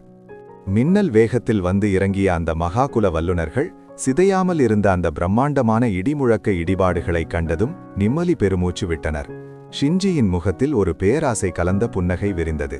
இதுதான் அந்த இடிமுழக்க இடிபாடுகள். லீ குலத்தின் கிளை தலைவர் லினி தனது கரகரப்பான குரலில் முன்னே வந்தார். அவரது கண்களில் பேராசை தாண்டவமாடியது. கல்குலத்தின் கிளை தலைவர் ஷாங் தனது நீண்ட தாடியை தடவியபடி, இந்த இடிபாடுகள் நம் கைக்கு வந்தால் நமது 6 மகா குலங்களின் வலிமை கற்பனை செய்ய முடியாத அளவிற்கு உயரும். ஷிஞ்சி, நீ நல்ல வேலை செய்திருக்கிறாய் என்று பாராட்டினார். ஷின்ஜி பெருமையுடன் தலைவணங்கினான். அந்த தருணத்தில் ஒரு அமைதியான குரல் அங்கிருந்தவர்களின் கனவை கலைத்தது. எனது இடிபாடுகளுக்கு முன்னால் நின்று கொண்டு நீங்கள் பகல் கனவு காண்கிறீர்கள். அத்தியாயம் 367. ஹெவன்லி தாவோ குலங்களின் பழைய அறிமுகமானவர்கள். எனது இடிபாடுகளை உங்களது சொத்தை போல நீங்கள் பங்கு பிரித்துக் கொண்டிருப்பது கொஞ்சம் ஓவராக தெரியவில்லையா என்று அந்த குரல் மீண்டும் கேட்டது. ஷாங் மற்றும் பிற தலைவர்கள் புருவத்தை சுருக்கிக் கொண்டு திரும்பினர். அங்கே வெள்ளை நிற உடை அணிந்த ஒரு அறிஞனைப் போல தோற்றமளித்த டாங்ஷியான் கையில் நீண்ட வாளுடன் மெல்லிய புன்னகையுடன் நின்றிருந்தார். ஷின்ஜி கோபத்துடன் கத்தினான். எங்களை நோக்கி இப்படி சத்தமிட நீ யார்? நாங்கள் யார் என்று உனக்கு தெரியுமா? டாங்ஷியான் லேசாக சிரித்தார். நீங்கள் யாராக இருந்தால் எனக்கென்ன? அது எனக்கென்ன கவலை? இந்த வார்த்தைகளை கேட்டதும் ஷின்ஜியின் முகம் இருண்டது. உனக்கு எவ்வளவு தைரியம்? இந்த ஒரே ஒரு வார்த்தைக்காக இப்போதே உன்னை கொன்றுவிட முடியும். ஆனால் நீ சாவதற்கு முன்னால் நாங்கள் யார் என்பதை தெளிவாக தெரிந்து கொள் என்று கூறிவிட்டு தனது மார்பை தட்டி பெருமையாக அறிவித்தான். நாங்கள் 6 ஹெவன்லி தாவோ குலத்தினர். எனது குடும்ப பெயர் ஷின். இதை சொன்னதும் ஷின்ஜி அதிர்ச்சியில் நடுங்குவார், பயத்தில் மூச்சிரைப்பார், அப்படியே காலில் விழுந்து மன்னிப்பு கேட்பார் என்று ஷின்ஜி எதிர்பார்த்தான். ஆனால் டாங்ஷியான் மிகவும் அமைதியாக இருந்தார். அதைவிட மோசமாக அவரது கண்களில் ஒரு கேலி மின்னியது. ஓ, அப்படியானால் இந்த 6 ஹெவன்லி தாவோ குலத்தினர் இப்போது பட்ட பகலில் அடுத்தவர் சொத்தை பறிக்கும் திருடர்களாக மாறிவிட்டார்களா? ஷின்ஜி ஆத்திரத்தில் கத்தினான். என்ன சொன்னாய்? டாங்ஷியான் சிரித்தார். நான் மனித மொழியில்தான் பேசினேன். உனக்கு புரியவில்லை என்றால் நீ ஒரு மனிதனே இல்லை என்றுதான் அர்த்தம். ஷின்ஜியின் கண்கள் கோபத்தில் சிவந்தன. அப்போது கல்குல தலைவர் ஷாங் குறுக்கிட்டார். ஷின்ஜி, இவன் வேண்டுமென்றே உன்னை சீண்டுகிறான். நீ என்ன செய்ய வேண்டும் என்று உனக்கு தெரியுமல்லவா? ஷின்ஜி தலைவணங்கினான். நிச்சயமாக தெரியும் தலைவரே. ஷின்ஜி தனது முழு ஆற்றலையும் வெளிப்படுத்தினான். அவனது 2 கைகளிலும் இருந்த தெய்வீக எலும்புகள் பிரகாசமாக ஒளிர்ந்தன. வானமே அதிரும் வகையில் அவனது உடலிலிருந்து ஆன்மீக ஆற்றல் ஒரு புயலாக வெளியேறியது. ஓ, 2 கைகளிலும் தெய்வீக எலும்புகளை வெளிப்படைய செய்திருக்கிறாயா? ஓரளவுக்கு உன்னிடம் திறமை இருக்கிறதுதான் என்று டாங்ஷியான் ஏளனமாக புன்னகைத்தார். ஷின்ஜியின் திறமை மற்றவர்களுக்கு பெரிதாக தெரிந்தாலும் டாங்ஷியானுக்கு அது ஒரு பொருட்டே அல்ல. எங்கள் குலத்தையே அவமானப்படுத்திய உனது வாழ்வு இத்துடன் முடிகிறது. நரகத்தில் போய் யமதர்மனிடம் உனது பாவக்கணக்கை ஒப்படை என்று கர்ஜித்த ஷின்ஜி தனது ஷின் குலத்தின் இரகசிய கலையான மகா மறுபிழவி முஷ்டி அடியை பிரயோகித்தான். அவனது 2 கைகளும் ஒன்றோடொன்று பின்னி பிணைந்து சுழல விண்வெளியே சிதைந்தது. ஒரு பயங்கரமான கர்மவினை பாதை அங்கே உருவானது. அதிலிருந்து ஒரு பிரம்மாண்டமான கருப்பு நிற முஷ்டி வடிவம் மெல்ல இறங்கியது. ஷின்குலத்தின் மேதைக்கு இது ஒரு நல்ல முன்னேற்றம்தான் என்று மற்ற குலத் தலைவர்கள் பாராட்டினர். கல்குலத் தலைவர் ஷாங் பெருமிதத்துடன் தனது தாடியை தடவினார். செயின்ட் நிலைக்கு கீழே உள்ள எவரையும் இந்த ஒரு அடியில் கொன்றுவிட முடியும் என்று அவர்கள் நம்பினர். டாங்ஷியான் இப்போது ஒரு பிணம் என்பது அவர்களின் முடிவு. ஷின்ஜியின் அந்த மகா முஷ்டி டாங்ஷியானுக்கு மிக அருகில் நெருங்கிவிட்டது. அப்போதும் டாங்ஷியான் அசையானல் நின்றதை பார்த்து, இவன் வெறும் வாய்சொல் வீரன்தான் போலிருக்கிறது என்று ஷின்ஜி எள்ளி நகையாடினான். தனது முழு ஆன்மீக ஆற்றலையும் திரட்டி டாங்ஷியானை ஒரு இரத்தக்கரையாக மாற்ற அவன் துடித்தான். ஆனால் டாங்ஷியானுக்கு அந்த மகா மறுபிறவி முஷ்டியை பற்றி ஷின்ஜியை விட நன்றாக தெரியும். அதன் பலம் என்ன, அதன் பலவீனம் எங்கே என்பது அவருக்கு அத்துப்படி. சரி, எனது சிடியான் வாளுக்கு உன்னை கொண்டே இரத்த அபிஷேகம் செய்கிறேன். டாங்ஷியான் தனது மணிக்கட்டை லேசாக அசைத்தார். 10,000 மடங்கு பெருக்கப்பட்ட அந்த சிவப்பு மற்றும் நீல நிறம் கலந்த சிடியான் வாள் மின்னல் வேகத்தில் முன்னே பாய்ந்தது. அந்த பிரகாசமான வாள் ஒளி விண்வெளியை கிழித்துக்கொண்டு ஷின்ஜியின் அந்த மகா முஷ்டியின் மையப்பகுதியை நோக்கி துளைத்து சென்றது. ஷின்ஜி ஏளனமாக சிரித்தான். அவனது முஷ்டி இந்த சாதாரண வாளை உடைத்துவிடும் என்று அவன் நினைத்தான். ஆனால் ஷின்ஜியின் அந்த மகா மறுபிறவி முஷ்டி டாங்ஷியானின் வாழ் ஒளியில் ஒரு நீர்க்குமிழியைப் போல வெடித்து சிதறியது. என்ன, இது சாத்தியமே இல்லை என்று ஷின்ஜி அலறுவதற்குள் அந்த சிவப்பு நீல வாழ் ஒளி அவனது கழுத்தை மின்னல் வேகத்தில் துளைத்து சென்றது. கிரிக்! ஷின்ஜி தனது கழுத்தை பிடித்து கொண்டான். ஆனால் அவனது விரல்களுக்கு இடையே இரத்தம் பீரிட்டு தெரித்தது. அந்த இரத்த துளிகளுக்குள் மர்மமான மின்னல் கோடுகளுடன் கூடிய நெருப்புப் பொறிகள் நடனமாடின. தலைவரே, காப்பாற்றுங்கள் என்று அவன் கையை நீட்டினான். ஆனால் அவனது உடலில் இருந்த உயிர் ஒரு நொடியில் ஆவியாகி போனது. அடுத்த வினாடி ஷின்ஜியின் உடல் வானத்திலிருந்து தரையில் விழுந்து சிதறியது. கண்ணிமைக்கும் நேரத்தில் ஒரு மாபெரும் குலத்தின் மேதை பிணமாக கிடந்தான். அத்தியாயம் 368. 6 மகா குலங்களின் மரணப்போர். ஷிஞ்சி, இது எப்படி சாத்தியம் என்று கல்குல தலைவர் ஷாங் அதிர்ச்சியில் உறைந்தார். சிறிது நேரத்திற்கு முன்பு வரை தங்களின் பெருமையாக இருந்த வீரன் இப்போது வெறும் சடலமாகி கிடப்பதைக் கண்டு அவர்களால் நம்பவே முடியவில்லை. உனக்கு எவ்வளவு தைரியம்? ஹெவன்லி தாவோ குலத்தை சேர்ந்தவனையே கொன்றுவிட்டாயா? நீ சாகத் துடிக்கிறாய். இவனை கொல்லுங்கள், ஷிஞ்சியின் மரணத்திற்கு பழிவாங்குங்கள் என்று அந்த மகாகுல வல்லுநர்கள் ஆத்திரத்தில் கர்ஜித்தனர். டாங் ஷியானை சுற்றிலும் அவர்கள் ஒரு வட்டமாக வந்து நின்றனர். லினி கோபத்துடன் கத்தினார், எங்கள் குலத்தை சேர்ந்தவர்களை கொல்ல துணிந்த நீ யார்? நீ ஒருவேளை அந்த தீய டீமன் தாவோ குலத்தை சேர்ந்தவனா? டாங் ஷியான் ஒரு பெருமூச்சு விட்டார். நீங்கள் செய்யும் அநியாயங்களை நியாயம் என்றும் உங்களை எதிர்ப்பவர்களை அரக்கர்கள் என்றும் சொல்வதை ஏன் இன்னும் நிறுத்தவில்லை? நிறுத்து உனது பேச்சை. நீ யாராக இருந்தாலும் சரி, இன்று உனது உயிர் நிச்சயம் பறிபோகும். ஹெவன்லி தாவோ 6 திசை அழிப்பு அணி தொடங்குங்கள் என்று ஷாங் கட்டளையிட்டார். அடுத்த நொடி 6 மகாகுலங்களின் தலைவர்களும் 6 திசைகளில் நிலை கொண்டு ஒரு பிரம்மாண்டமான மந்திர வரிசையை உருவாக்கினர். அவர்களின் கூட்டு ஆற்றல் ஒன்று சேர்ந்து இடிமுழக்க சிகரத்தின் மேல் வானத்தையே பிளக்கும் ஒரு மகா சக்தியை உருவாக்கியது. Crack crack boom! வானம் இருண்டது. சூரியனும் சந்திரனும் மறைந்தனர். ஒரு பேரழிவு புயல் அந்த இடத்தை சூழ்ந்தது. அங்கிருந்த மற்ற வீரர்கள் அந்த புயலின் வேகத்தை தாங்க முடியாமல் சிதறி ஓடினர். இடிமுழக்க சிகரமே ஒரு சுடுகாட்டை போல காட்சியளித்தது. அந்த இடமே ஒரு நரகமாக மாறியது.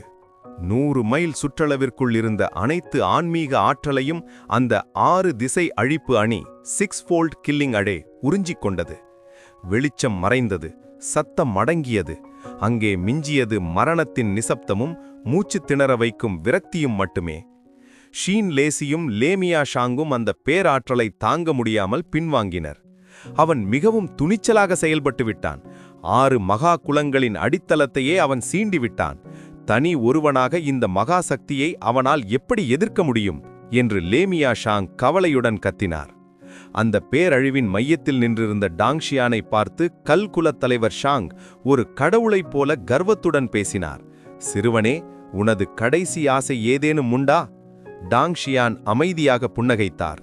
தலைவர் ஷாங், பெரிய மனிதர்களுக்கு விரைவில் மறதி வந்துவிடும் போலிருக்கிறது என்று கூறியபடி தனது முகத்திலிருந்த மாய உருவத்தை கலைத்து தனது உண்மையான முகத்தை காட்டினார்.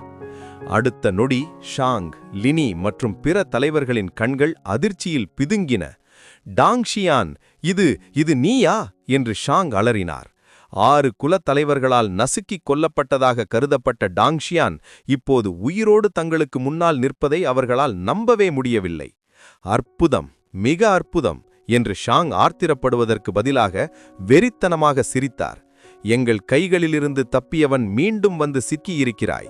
இன்று உன்னை சாகடிப்பது மட்டுமல்ல, உனது ஆத்மாவையே சிதைப்போம். கடைசி முறை நீ எப்படி தப்பினாய் என்று எனக்கு தெரியாது, ஆனால் இந்த முறை உன்னை துகள்களாக கூட மிஞ்சவிட மாட்டேன் என்று ஷாங் வெறித்தனமாக கத்தினார். ஒரு எலியைப் போல ஒளிந்திருக்காமல் இங்கே வந்து எங்களிடம் சிக்கியிருக்கிறாயே, நீ இப்போது எங்கே இருக்கிறாய் என்று உனக்கு தெரியுமா? டாங் ஷியான் ஏளனமாக சிரித்தார். நான் எங்கே இருக்கிறேன்?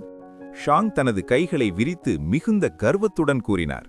ஹெவன்லி தாவோ 6 திசை அழிப்பு அணி என்பது எங்கள் 6 மகா குலங்களின் கூட்டு சக்தியால் உருவானது. இது எதையும் அழிக்கும் வல்லமை கொண்டது. இதிலிருந்து தப்பிக்க ஒரு சிறு வழி கூட இல்லை. உனது வாழ்வின் கடைசி நிமிடம் இதுதான். டாங் ஷியான் தனது தலையை அசைத்தார். என்னை பொறுத்தவரை இது ஒரு சாதாரண விளையாட்டுப் பொருள்தான். அப்படியா? அதை உனது உடலே உணரட்டும். அணி, உனது முழு சக்தியையும் வெளிப்படுத்து என்று ஷாங் கட்டளையிட்டார். அடுத்த நொடி அந்த பிரம்மாண்டமான மந்திர அணி மெதுவாக சுழலத் தொடங்கியது. சுற்றியிருந்த அனைத்து ஆன்மீக ஆற்றலும் ஒரு கடல் அலை போல அந்த அணிக்குள் ஈர்க்கப்பட்டது. டாங் ஷியானின் உடலுக்குள் இருந்த ஆற்றலும் அலைபாயத் தொடங்கியது. ஓ, எனது ஆற்றலையும் இது உறிஞ்சுகிறதா? ஷாங் வஞ்சகமாக சிரித்தார். ஆமாம், இந்த அணியில் 4 அடுக்கு சக்திகள் உள்ளன. முதல் அடுக்கு உறிஞ்சுதல். இது ஆன்மீக ஆற்றல் முதல் பஞ்சபூத சக்திகள் வரை அனைத்தையும் உறிஞ்சிவிடும். உன்னாலும் இதிலிருந்து தப்பிக்க முடியாது. அத்தியாயம் 369. பேராசையின் உச்சம், மகா குலங்களின் துரோகம்.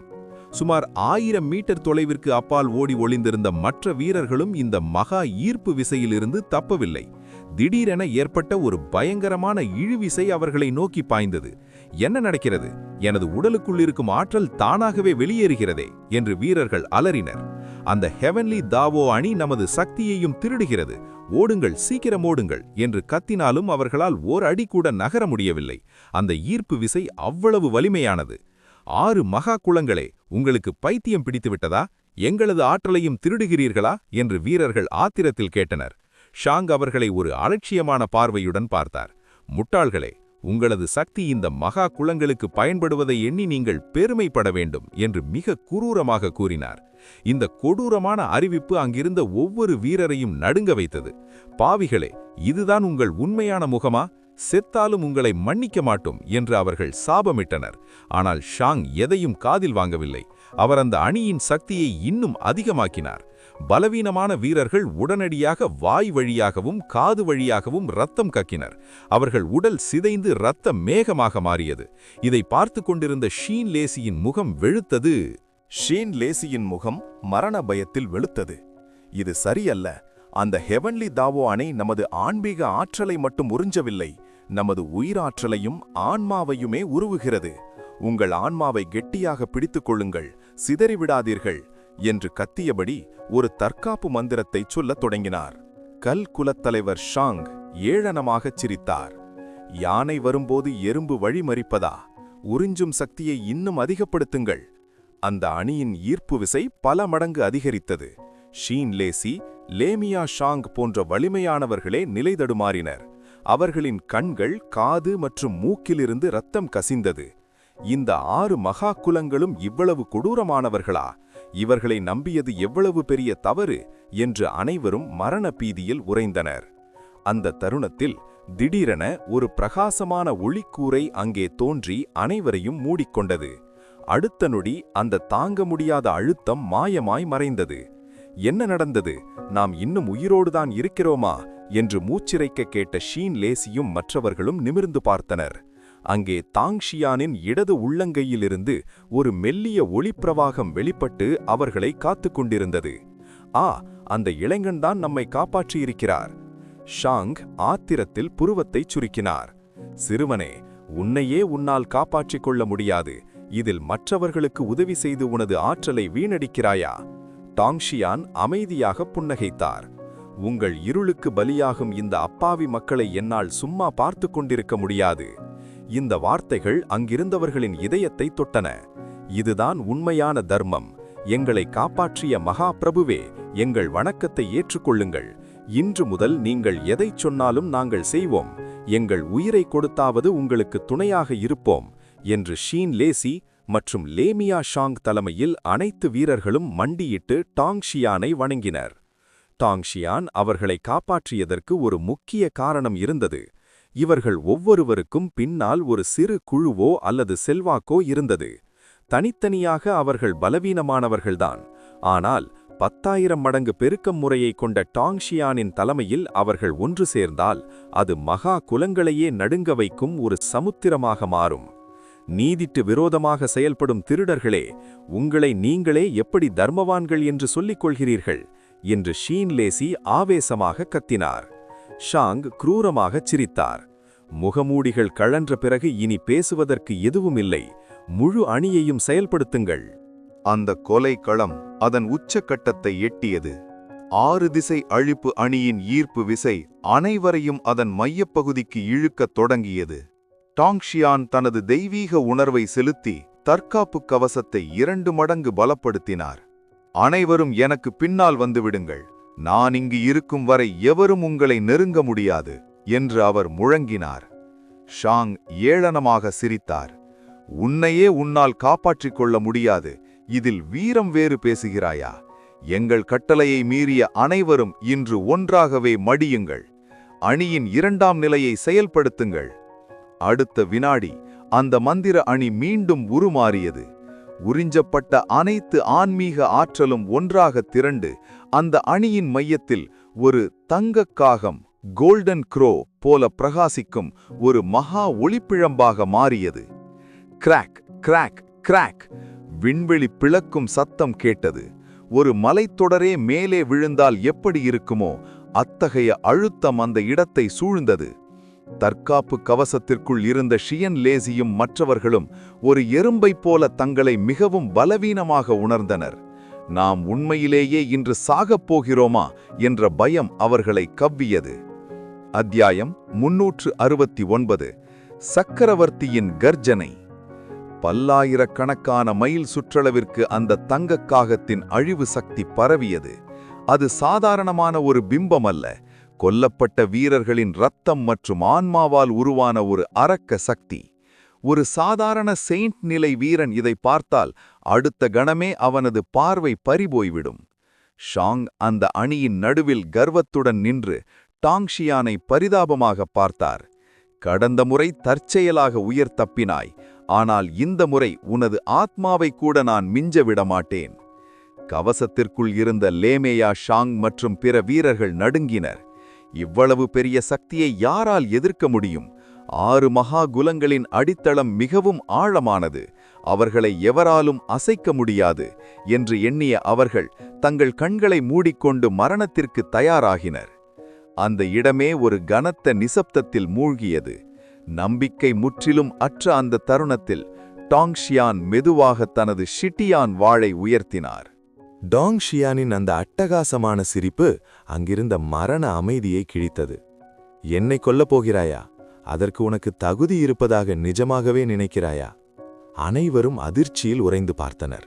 அங்கே டாங்ஷியான் கையில் வாளுடன், காற்றில் பறக்கும் தலைமுடியுடனும் தாடியுடனும் ஒரு தேவன் பூமிக்கு இறங்கி வந்தது போல நின்றிருந்தார். அவரது உடலிலிருந்து வெளிப்பட்ட ஆற்றல் ஒட்டுமொட்ட பேரண்டத்தையே அதிர வைத்தது. இனி எதையும் மறைக்க வேண்டிய அவசியமில்லை. அவரது சக்தி இந்த உலகில் எவருக்கும் இணையில்லாதது. அத்தியாயம் 370. சக்கரவர்த்திக்கு நிகரான வாழ்வீச்சு. ஷாங் தற்காலிகமாக நடுங்கினாலும் தனது மந்திர அணியின் மேலிருந்த நம்பிக்கையில் கர்வமாக பேசினார். வீண் முயற்சி. இந்த 6 திசை அழிப்பு அணி சக்கரவர்த்தி நிலைக்கு கீழே இருக்கும் எவரையும் துவம்சம் செய்யும். நீ ஒரு சக்கரவர்த்தியாக மாறாதவரை உன்னால் இதிலிருந்து தப்பிக்க முடியாது. ஆனால் இந்த உலகத்தின் ஆற்றல் ஒருவன் சக்கரவர்த்தியாவதற்கு போதுமானதல்ல, எனவே அது சாத்தியமே இல்லை. விளையாடியது போதும் என்று கூறிய ஷாங் தனது கையை அசைத்தார். அந்த தங்க காகம் ஒரு பயங்கரமான ஒளிக்கற்றையே உமிழ்ந்தது. பூம்! வானம் சிதைந்தது, பூமி பிளந்தது. அந்த ஒரு தாக்குதல் விண்வெளியையே 2ஆக கிழித்தது. அந்த ஒளிக்கற்றை தரையை தொடுவதற்கு முன்பே 1000 ஜாங் ஆழத்திற்கு தரை உள்வாங்கியது. மண் மற்றும் மணல் அலைகளாக மேலே எழும்பின. இதை கண்ட ஷின் லேசி மற்றும் பிற வீரர்கள் மரண பயத்தில் அலறினர். முடிந்தது, எல்லாம் முடிந்தது என்று தலையை மூடிக்கொண்டு அமர்ந்தனர். டாங்ஷியான் மென்மையாக புன்னகைத்தார். வரட்டும், பார்த்துவிடலாம். அவர் தனது 10,000 மடங்கு பெருக்கப்பட்ட சிட்டியான் வாளை மெதுவாக உயர்த்தி ஒரே ஒரு வெட்டு வெட்டினார். உடை! கிளாங்! ஒரு கண்ணாடி உடைவதை போன்ற சத்தத்துடன் அந்த உலகத்தையே அழிக்கும் வல்லமை கொண்ட ஒளிக்கற்றை துல்லியமாக 2ஆக பிளந்தர். டாங்ஷியான் அந்த சிதறிய ஒளித்துண்டுகளை பார்த்து, என்ன ஒரு அபாரமான சக்தி என்று ரசித்து கூறினார். அவரது இன்ஃபினிட் வேர்ல்டு தத்துவம் விழிப்படைந்து சிதறிய அந்த எஞ்சிய ஆற்றல் அனைத்தையும் தன்னுள் உறிஞ்சிக் கொண்டது. அங்கே கூடியிருந்தவர்களின் முகங்கள் அதிர்ச்சியில் விவரிக்க முடியாத நிலைக்கு மாறின. ஷின் லேசி மற்றும் லே மியாஷாங்கின் முகங்களில் அதிர்ச்சியுடன் ஒரு நம்பிக்கை புன்னகை அரும்பியது. ஆனால் 6 மகா குலத்தினர், 6 மகா குலங்களின் தலைவர்கள் மற்றும் வல்லுநர்கள் அனைவரும் இப்போது மரண பயத்தில் உறைந்தனர். பீக் செயின்ட் நிலை வல்லுநரையே சாம்பலாக்கக்கூடிய ஒரு மகா சக்தியை வெறும் ஒரு வாழ்வீச்சில் டாங்ஷியான் 2ஆக பிளந்ததை அவர்களால் ஜீரணிக்கவே முடியவில்லை. ஹஹா, என்ன சொர்க்கம், என்ன தர்மம்! இன்று இந்த டாங்ஷியானுக்கு முன்னால் உங்கள் அனைத்தும் அழிந்து சாம்பலாகும். டாங்ஷியான் தனது மணிக்கட்டை லேசாக சுழற்றினார். 10,000 மடங்கு பெருக்கப்பட்ட அந்த சிட்டியான் வாள் ஒரு ரீங்காரத்துடன் அதிர்ந்தது. அவர் ஷாங் மற்றும் பிற தலைவர்களை கேலியாக பார்த்தார். நான் ஏன் எனது உண்மையான அடையாளத்தை உங்களுக்கு காட்டினேன் என்று தெரியுமா? ஷாங் புருவத்தை சுருக்கினார். ஏன்? டாங்ஷியான் உரக்க சிரித்தார். குறைந்தபட்சம் நீங்கள் நரகத்துக்கு போகும்போது உங்களை கொன்றது யார் என்று யமதர்மனிடம் சொல்லவாவது உங்களுக்கு தெரிய வேண்டாமா? இந்த வார்த்தைகள் ஷாங் மற்றும் லினியின் முகத்தை ஆத்திரத்தில் சிவக்க வைத்தன. கடந்த முறை நடந்த போரில் டாங்ஷியான் ஏற்கனவே லினியை கொன்றிருந்தார். அதிர்ஷ்டவசமாக அவனது ஆன்மாவின் ஒரு சிறு பகுதி ஆன்மா மாத்திரையில் சேமிக்கப்பட்டிருந்ததால் அவன் உயிர் பிழைத்தான். இப்போது மீண்டும் அதே எதிரியை பார்த்ததும் அவனது இரத்தம் கொதித்தது. இவனுடன் பேசிக்கொண்டே நேரத்தை வீணடிக்காதீர்கள், இப்போதே இவனை அழித்து விடுங்கள் என்று லினி கத்தினான். 6 திசை அழிப்பு அணியின் சக்தியை தன்னுள் இழுத்துக்கொண்டு அவன் முதலில் பாய்ந்தான். சரி, அனைவரும் ஒன்றாக தாக்குங்கள், இவனை அணுவணுவாக சிதையுங்கள் என்று ஷாங் கட்டளையிட்டார். அடுத்த வினாடி 6 மகாகுலங்களின் அத்தனை வல்லுநர்களும் டாங்ஷியானை நோக்கி பாய்ந்தனர். அந்த அணியின் சக்தியால் அவர்களின் வலிமை முன்னெப்போதும் இல்லாத வகையில் 10 மடங்கு அதிகரித்திருந்தது. அவர்களில் மிக பலவீனமானவன் கூட வாழ்வா சாவா செயின்ட் நிலையை எட்டியிருந்தான். அத்தியாயம் 371. அதிசயத்தை நிகழ்த்தும் முதுகு. ஷின்லேசியும் லேமியாஷாங்கும் நடுக்கத்துடன் இதை பார்த்து கொண்டிருந்தனர். 6 மகாகுலங்களின் அந்த மகாபலத்தை அவர்களால் கற்பனை கூட செய்ய முடியவில்லை. அவரால் இதை தாங்க முடியுமா என்று ஷின்லேசி முணுமுணுத்தார். அவர் டாங்ஷியானின் முதுகையை உற்று பார்த்தார். அந்த முதுகு அகலமாக இல்லாவிட்டாலும் விண்ணையும் மண்ணையும் தாங்கும் ஒரு மகாமலை போன்ற உறுதியை அவருக்கு அளித்தது. நான் அவரை நம்புகிறேன், அவர் நிச்சயம் ஒரு அதிசயத்தை நிகழ்த்துவார் என்று லேமியாஷாங் உறுதியாக கூறினார். டிங்! சிட்டியான் வாள் மெல்ல அதிர்ந்தது. டாங்ஷியானின் இதழ்களில் ஒரு சிறு புன்னகை அரும்பியது. என்ன சிட்டியான், நீயும் உற்சாகமாக இருக்கிறாயா? டாங்ஷியானின் மன உறுதியையும் 10,000 மடங்கு பெருக்கப்பட்ட டுட்டியான் வெண்ணல் மற்றும் ஆதி நெருப்பு சக்தியையும் தன்னுள் கொண்ட அந்த வாள் இப்போது ஒரு புதிய விஸ்வரூபத்தை எடுக்க தயாரானது. வாளும் ஆன்மாவும் ஒன்றிணைந்த அந்த தருணத்தில் சிடியான் வாள் டாங்ஷியானின் மனநிலையை உணர்ந்து ஒரு போர்வெறியுடன் அதிர்ந்தது. லீ குலத்தின் கிளைத்தலைவர் லினி தனது வாழ்நாளின் மிகச்சிறந்த அழிக்கும் உடல் தத்துவ அடியை பிரயோகித்து முன்னே பாய்ந்தான். சிறுவனே, செத்துப்போ என்று அவன் கர்ஜித்த அந்த வினாடி அவனது கண்ணெதிரே இருந்த டாங்ஷியான் மாயமாய் மறைந்தார். என்ன என்று அவன் திகைப்படற்குள் அவனது தொண்டையில் ஒரு ஜில்லிப்பு ஏறியது. அவனது உயிர் ஒரு பின்வாங்கும் அலையைப் போல அவனது உடலை விட்டு வெளியேறியது. டாங்ஷியானின் அமைதியான குரல் அவன் காதுகளுக்கு பின்னால் கேட்டது. 1000 வசந்தங்களின் மரபுரிமைகள், காலங்கள் கடந்த அழியாத பெயர்கள். வாள் உயர்ந்தது. சிடியான் வாளிலிருந்து கிளம்பிய கோடிக்கணக்கான வாள் ஒளிக்கற்றைகள் ஒரு பெரும் புயலாக மாறி 6 மகாகுலத்தின் வரிசைக்குள் புகுந்தன. அந்த 6 திசை அழிப்பு அணியின் சக்தி அவர்களுக்கு கவசமாக இருக்கும் என்று அவர்கள் நம்பினர். ஆனால் 10,000 மடங்கு பெருக்கப்பட்ட சிடியான் வாளுக்கு முன்னால் அந்த அணி ஒரு காகித கிழிசலை போல ஆனது. அடுத்த நொடி வானமே அதிரும் வகையில் மரண ஓலங்கள் கேட்டன. இரத்தம் மழையாக பொழிந்தது. இது எப்படி சாத்தியம் என்று லினி தனது கடைசி வார்த்தைகளை முணுமுணுக்க அவனது உடல் வெடித்து சிதறியது. இம்முறை அவனை உயிர்ப்பிக்க எந்த ஆன்மா மாத்திரையும் இல்லை. அத்தியாயம் 371. இரத்தத்தில் நனைந்த வீரன். இரத்தத்தில் நனைந்த வீரன், தூசியால் மூடப்பட்டவன் என்று முணுமுணுத்தபடி டாங்ஷியான் நிதானமாக ஓரடி முன்னெடுத்து வைத்தார். ஒவ்வொரு அடியின் போதும் சிடியான் வாளிலிருந்து ஒரு பிரம்மாண்டமான வாழ் ஆன்மா வெளிப்பட்டது. அவருக்கு முன்னால் நிற்பது யாராக இருந்தாலும், அவர்கள் எவ்வளவு வலிமையானவர்களாக இருந்தாலும் டாங்ஷியானுக்கு அது ஒரு பொருட்டே அல்ல. அவரது பார்வையில் அங்கே இருப்பது ஒரே ஒரு வாழ்வீச்சு மட்டும்தான். வானையே அதிர வைக்கக்கூடிய அந்த மகாகுல வல்லுநர்கள் டாங்ஷியானுக்கு முன்னால் வெறும் எறும்புகளைப் போல சிதறினர். பின்னாலிருந்து இதை பார்த்து கொண்டிருந்த ஷின்லேசி மற்றும் லே மியாஷாங் அதிர்ச்சியில் உறைந்தனர். எட்டவே முடியாத சிகரங்களாக தெரிந்த அந்த மகாகுல தலைவர்கள் இப்போது விளக்கை தேடி வரும் விட்டில் பூச்சிகளைப் போல தாங்களாகவே வந்து மடிந்து கொண்டிருந்தனர். எவராலும் டாங்ஷியானின் அருகில் கூட நெருங்க முடியவில்லை. டாங்ஷியான், அவர் மனிதரே இல்லை, ஒரு மரண தேவன் என்று ஷின்லேசி எச்சிலை விழுங்கினார். லே மியாஷாங் தனது தோல்வியை ஒப்புக்கொண்டார். நான் 100 ஆண்டுகளுக்கு முன்பே புகழ் பெற்றவன், நானே ஒரு மேதை என்று நினைத்தேன்.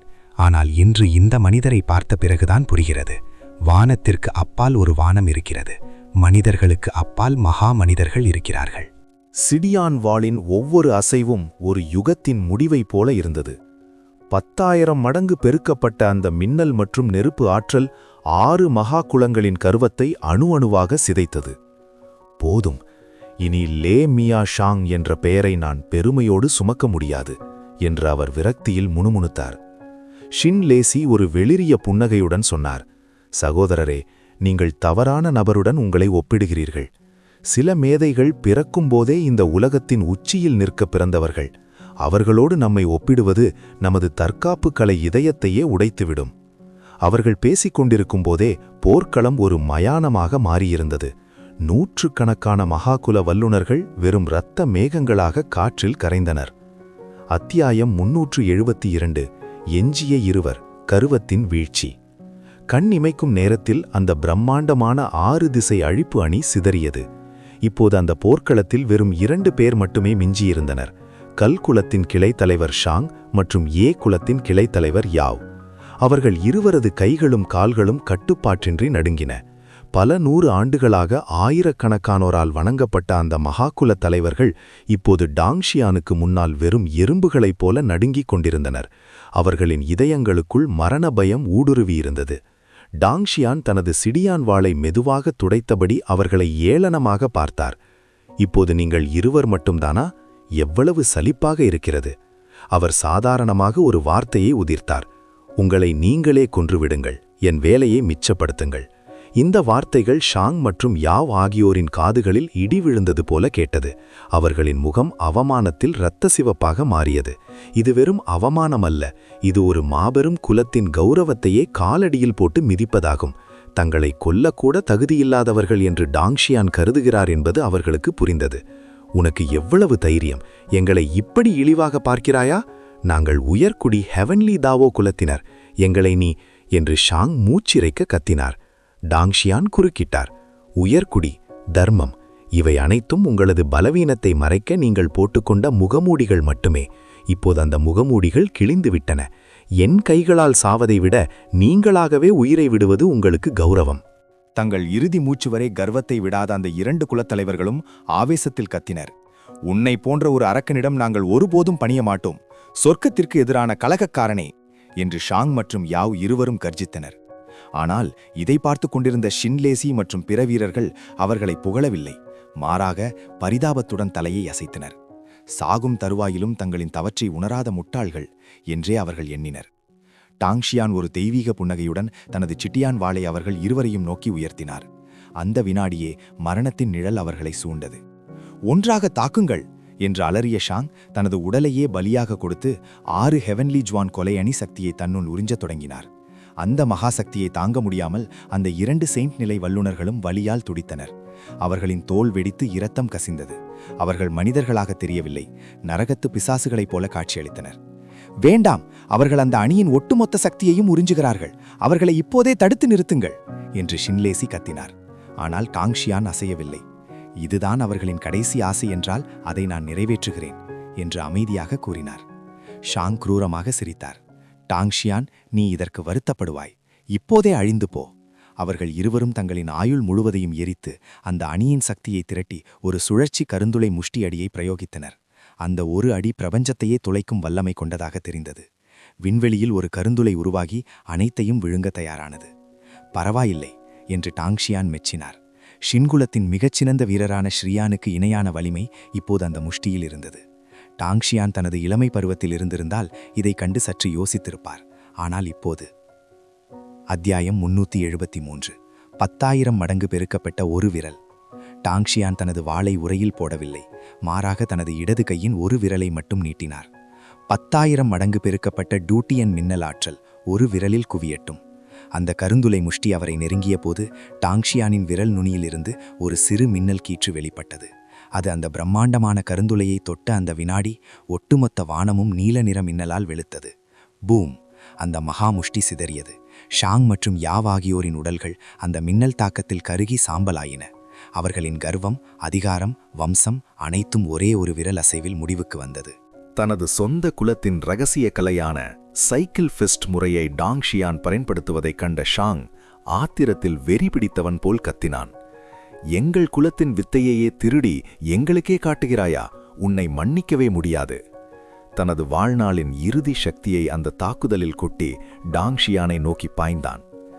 2 கருந்துளைகள் மோதின. 2 சைக்கிள் ஃபிஸ்ட் வித்தைகளும் நேருக்கு நேர் மோதிய அந்த வினாடி 10,000 மைல் சுற்றளவிற்கு பிரபஞ்சமே அதிர்ந்தது. பூமி பிளந்து செந்நிற எரிமலை குழம்பை கக்கியது. ஷாங் தனது முழு பலத்தையும் கொடுத்து டாங்ஷியானின் கருந்துளையை தள்ள முயன்றான். ஆனால் டாங்ஷியான் ஒரு மகா மலையைப் போல அசையாமல் நின்றார். பரிதாபமானவனே, உன்னால் இவ்வளவுதான் முடியுமா என்று கேட்ட டாங்ஷியான் தனது மன வலிமையால் அந்த பிளாக் ஹோலை 10 மடங்கு பின் 100 மடங்கு பெரிதாக்கினார். என்ன, உன்னிடம் இன்னும் இவ்வளவு சக்தி ஒளிந்திருக்கிறதா?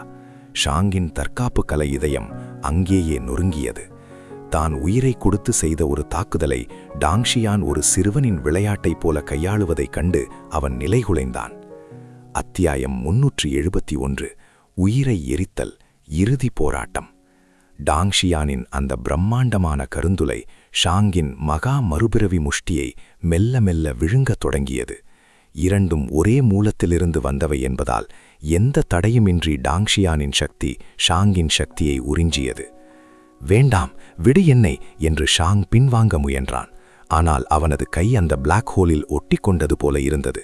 தனது சக்தியெல்லாம் பறிபோவதைக் கண்ட அவன் ஒரு வெறித்தனமான முடிவை எடுத்தான். உன்னையும் என்னோடு அழைத்து செல்கிறேன் என்று கத்தியபடி தனது உடலுக்குள் இருந்த ஆன்மீக ஆற்றலை வெடிக்க செய்தான். பூம்! அவனது வலது கை இரத்த மேகமாக சிதறியது. தனது கையை தானே பலி கொடுத்து அந்த வெடிப்பின் வேகத்தில் டாங்ஷியானின் பிடியிலிருந்து தப்பி 100 ஜாங் தொலைவிற்கு பின்னால் வந்து விழுந்தான். அவனது துண்டிக்கப்பட்ட கையிலிருந்து இரத்தம் ஒரு நீரூற்று போல பீரிட்டது. ஒரு மகா குலத்தின் கிளை தலைவன் இவ்வளவு கேவலமான நிலைக்கு தள்ளப்படுவான் என்று எவரும் நினைக்கவில்லை. டாங்ஷியானின் முகத்தில் ஒரு மெல்லிய ஆச்சரியம் மின்னியது. பின் அவர் குரூரமாக புன்னகைத்தார். உனது முடிவு உறுதியானது என்று முழங்கிய டாங்ஷியான் உறிஞ்சிய அந்த மகா மறுபிறவி முஷ்டி ஆற்றலை மீண்டும் ஒரு குத்தாக மாற்றினார். ஷாங் அலறியபடி பின்வாங்க முயன்றான். ஆனால் அந்த வினாடியே காலம் உறைந்தது. இது ராயல் குலத்தின் டைம் ஸ்பேஸ் பாடி வித்தை என்று யாவ் மற்றும் ஷாங் இருவரும் அதிர்ச்சியில் உறைந்தனர். ராயல் குலத்தின் இந்த இரகசிய அதிகாரத்தை டாங்ஷியான் எப்போது கற்றார்? அவர்கள் அசைவற்று நின்ற அந்த ஒரு வினாடியில் ஷாங்கின் மார்பில் ஒரு பிரம்மாண்டமான இரத்த ஓட்டை உருவானது. அவனுக்கு வலியை கூட உணர நேரமில்லை. அவனது சொந்த குலத்தின் மகா மறுபிறவி முஷ்டி ஆற்றலே அவனது உடலை தின்னத் தொடங்கியது. மறுபிறவி சுழற்சியில் சிக்கிய ஒருவன் செத்தாலும் அவனது ஆன்மாவிற்கு அமைதி கிடைக்காது. அது காலம் காலமாக துயரப்படும் என்பதை அறிந்த ஷாங் மரண பயத்தில் கதறினான். இல்லை, நான் சாக விரும்பவில்லை. டாங்ஷியானின் கண்கள் இரக்கமற்று இருந்தன. நீதிக்கு எதிராக நின்ற உனது விதி இதுதான். அடுத்த நொடி ஷாங்கிற்கு பின்னால் ஒரு கருந்துளை உருவானது. அவனது உடன் அணு அணுவாக சிதைந்தது. சாகும் தருவாயில் அவன் தனது கடைசி ஆன்மீக ஆற்றலை திரட்டி அந்த அழிக்கும் அணியின் எஞ்சிய சக்தியை யாவ் நோக்கி தள்ளினான். பின் ஒரு பயங்கரமான சத்தத்துடன் ஷாங்கின் உடல் இரத்த மேகமாக சிதைந்து அந்த மறுபிறவி பாதையில் இழுக்கப்பட்டு முற்றிலுமாக மறைந்தது. டாங்ஷியான் தனது கையை அசைக்க அந்த பாதை மறைந்தது. இப்போது அவரது பார்வை யாவ் மீது நிலைத்தது. இனி நீ ஒருவன்தான் பாக்கி. மரணத்தை எதிர்நோக்கி நின்ற யாவ் ஷாங்கை விட அமைதியாக இருந்தான். அவனது கண்களில் பீதிக்கு துளியும் இடமில்லை. சொர்க்கத்தை எதிர்க்கும் மகாமேதையே, உனது வளர்ச்சியை நாங்கள் சரியான நேரத்தில் கவனிக்க தவறிவிட்டோம். இப்போது நீ யாராலும் வீழ்த்த முடியாத அளவிற்கு வளர்ந்து விட்டாய். டாங்ஷியான் மென்மையாக புன்னகைத்தார். நான் சாதாரணமாக வளர்ந்திருந்தான் உங்கள் குலத்தினர் என்னை கொன்றிருப்பார்கள். நல்ல வேளையாக என்னிடம் ஒரு ரகசியம் இருந்தது என்று தனது 10,000 மடங்கு பெருக்க முறையை மனதில் நினைத்து கொண்டார். எங்கள் 6 குலத்தினர் உன்னை கவனிக்க தவறிவிட்டோம். ஆனால் இப்போதும் ஒன்றும் கெட்டுப்போய்விடவில்லை என்று யாவ் வெறித்தனமாக சிரித்தான். உன்னால் என்னை கொல்ல முடியும் என்று நிலமாகவே நினைக்கிறாயா என்று டாங்ஷியான் கேட்டார். யாவ் அமைதியானான். நூற்றுக்கணக்கான வல்லுநர்கள் இணைந்தே டாங்ஷியானை வீழ்த்த முடியாதபோது தனியொருவனாக அவனால் என்ன செய்ய முடியும்?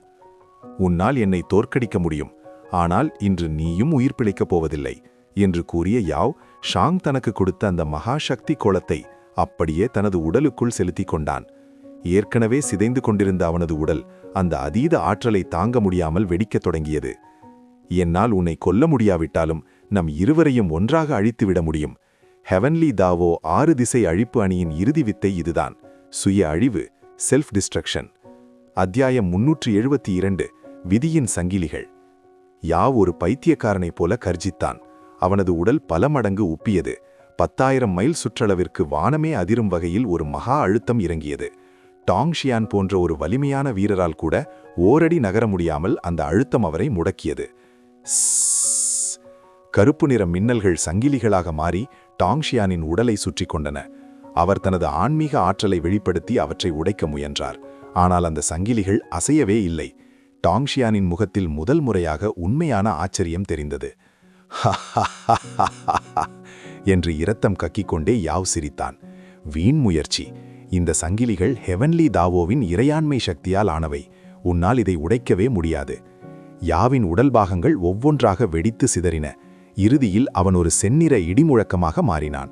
அதிலிருந்து வெளிப்பட்ட ஒவ்வொரு கருப்பு மின்னல் கீற்றும் தரையை தொடும்போது ஒரு புதிய கருந்துளையை உருவாக்கியது.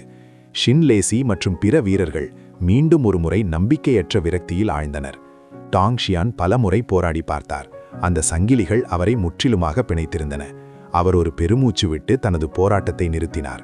சரி, அப்படியானால் நான் புதிதாக பெற்ற அந்த பேராற்றலை சோதித்து பார்க்க இதுவே சரியான நேரம். அவர் தனது சித்தியான் வாளின் பிடியை விடுவித்தார். அந்த வாள் தானாகவே காற்றில் மிதந்து சுழலத் தொடங்கியது. இரத்த வெறி பிடித்த ஓநாய்களைப் போல அந்தச் சங்கிலிகள் சிடியான் வாளை இறுக்கி பிணைத்தன. முட்டாளே, உனது ஆன்மீக உணர்வால் வாளை கட்டுப்படுத்தி இந்தச் சங்கிலிகளை உடைக்கலாம் என்று நினைக்கிறாயா? இது வீண் முயற்சி என்று யாவ் ஏளனம் செய்தான். டாங்ஷியான் புன்னகைத்தார். அப்படியானால் உனது அந்த இறுதிக் கண்களால் இதைப் பார். அடுத்த நொடி சிடியான் வாளின் மேல் நீல நிற மின்னல் கீற்றுகள் ஓடின. Bang bang bang. கண்ணாடி உடைவதைப் போன்ற கூர்மையான சத்தத்துடன் அந்த வாளை பிணைத்திருந்த ஒவ்வொரு சங்கிலியும் சுக்குநூறாக உடைந்து சிதறியது. யாவின் கண்கள் அதிர்ச்சியில் விரிந்தன. தனது ஆன்மாவின் சாரத்தையே எரித்து உருவாக்கிய சங்கிலிகளை இவன் இவ்வளவு எளிதாக உடைத்து விட்டானா என்று அவன் நடுங்கினான். ஆத்திரத்தில் அவன் அந்த இரத்த இடிமுழக்கத்தை முழுமையாக ஏவினான். மிகவும் தாமதம். டாங்ஷியான் தனது விரலை நீட்டினார். Heaven covering divine thunder bloom. சிடியான் வாள் அதிர்ந்தது. அதிலிருந்து வெளிப்பட்ட மின் பிளாஸ்மா நீரோட்டங்கள் ஒரு பிரம்மாண்டமான நீல நிறம் மின்னல் கோளமாக மாறின. அது அந்த இரத்த இடிமுழக்கத்தை நோக்கி பாய்ந்தது. அங்கே எந்த வெடிப்பும் நிகழவில்லை. மாறாக டாங்ஷியானின் அந்த ஆதி மின்னல் இரத்த இடியின் சக்தியை அப்படியே விழுங்கத் தொடங்கியது. இது எப்படி சாத்தியம்? ஹெவன் கவரிங் மின்னல் இந்த உலகில் எப்படி இருக்க முடியும் என்று யாவ் அலறினான். 6 மகா குலங்களையும் நடுங்க வைக்கக்கூடிய ஒரே ஒரு சக்தி இருக்குமென்றால் அது இந்த தண்டனை மின்னல் மட்டும்தான். அத்தியாயம் 372. 4 இடிச் சக்கரவர்த்தியின் வித்தை. டாங்ஷியானின் அந்த தண்டனை மின்னல் யாவ் உருவாக்கிய அனைத்து தடைகளையும் கிழித்து கொண்டு பாய்ந்தது. 6 மகா குலங்களின் அந்த அழிப்பு அணி முற்றிலுமாக சிதறியது. டாங்ஷியானின் இன்ஃபினிட் வேர்ல்டு விரிவடைந்தது. அந்த உலகத்தையே அழிக்கும் வல்லமை கொண்ட ஆற்றலை அது அப்படியே உள்வாங்கிக் கொண்டது. அதே நேரத்தில் டாங்ஷியானின் உடலில் இருந்த அசூர் டிராகன் மற்றும் ஒயிட் டைகர் ஆகிய 2 தெய்வீக மிருகங்களும் வெளிப்பட்டு அந்த சிதறிய ஆற்றலை முழுவதுமாக தின்று தீர்த்தன. விண்ணையும் மண்ணையும் ஆளும் அந்த ஆதி ஆற்றலை அடக்க இந்த தெய்வீக மிருகங்களே சரியானவை. இப்போது அந்த மகா ஆற்றல் அனைத்தும் டாங்ஷியானின் வசமானது.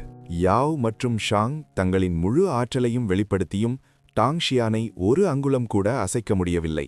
உண்மையும் அவர்கள் தங்களின் உச்சக்கட்ட சக்தியை வெளிப்படுத்த வேண்டும் என்பதே டாங்ஷியானின் திட்டமாக இருந்தது. உங்கள் சக்தி இப்போது என்னுடையது, இது வெறும் ஆரம்பம்தான் என்று டாங்ஷியான் புன்னகைக்க யாவின் இறுதி அலறல் இரத்த மேகத்தில் கரைந்தது. 6 மகா குலங்களின் 6 கிளைத் தலைவர்களும் முற்றிலுமாக அழிக்கப்பட்டனர். மகா குலங்களின் பேரதிர்ச்சி. அதே சமயம் ஒரு மர்மமான பரிமாணத்திலுள்ள 6 மகா குலங்களின் பூர்வீக மண்டபத்தில் கிளைத் தலைவர்களின் ஆன்மா மாத்திரைகள் ஒவ்வொன்றாக வெடித்துச் சிதறின. இது எப்படி சாத்தியம்? நமது கிளைத் தலைவர்களையே கொல்லத் துணிந்தது யார் என்று அங்கிருந்த முதியவர்கள் ஆவேசத்தில் கத்தினர். அந்த கலகக்காரன் இன்னும் உயிரோடுதான் இருக்கிறானா? மன்னிக்கவே முடியாது. 6 குல மூத்தோர் சபைக்கு உடனே தகவல் கொடுங்கள்.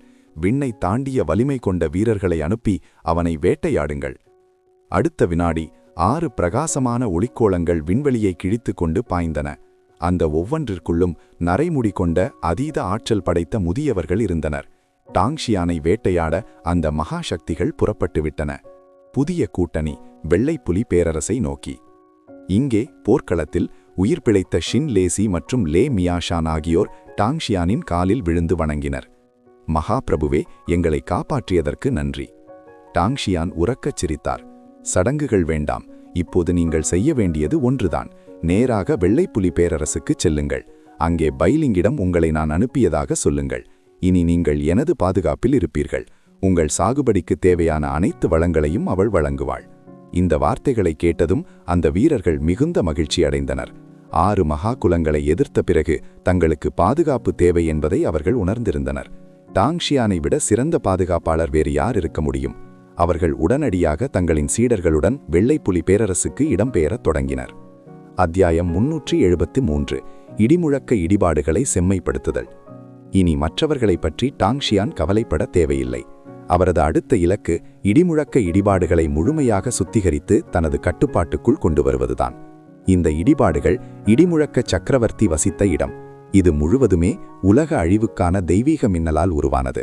டாங்ஷியான் இந்த மின்னலை தனது 10,000 மடங்கு பெருக்க முறையுடன் இணைத்தால். டாங்ஷியான் இடிமுழக்க இடிபாடுகளின் உள்ளே நுழைந்தபோது அவர் ஒரு புதிய பிரபஞ்சத்தையே கண்டார். அங்கே காலடியின் கீழே நட்சத்திரங்களுக்கு பதிலாக திரவ வடிவிலான மின்னல் ஆறுகள் ஓடிக்கொண்டிருந்தன. அந்த மர்மமான விண்வெளியில் இடிமுழக்க சக்கரவர்த்தி ஒரு மாபெரும் உருவமாக தோன்றினார். அவரது ஒவ்வொரு அசைவும் பிரபஞ்சத்தின் ஆதி மின்னலை எதிரொலித்தது.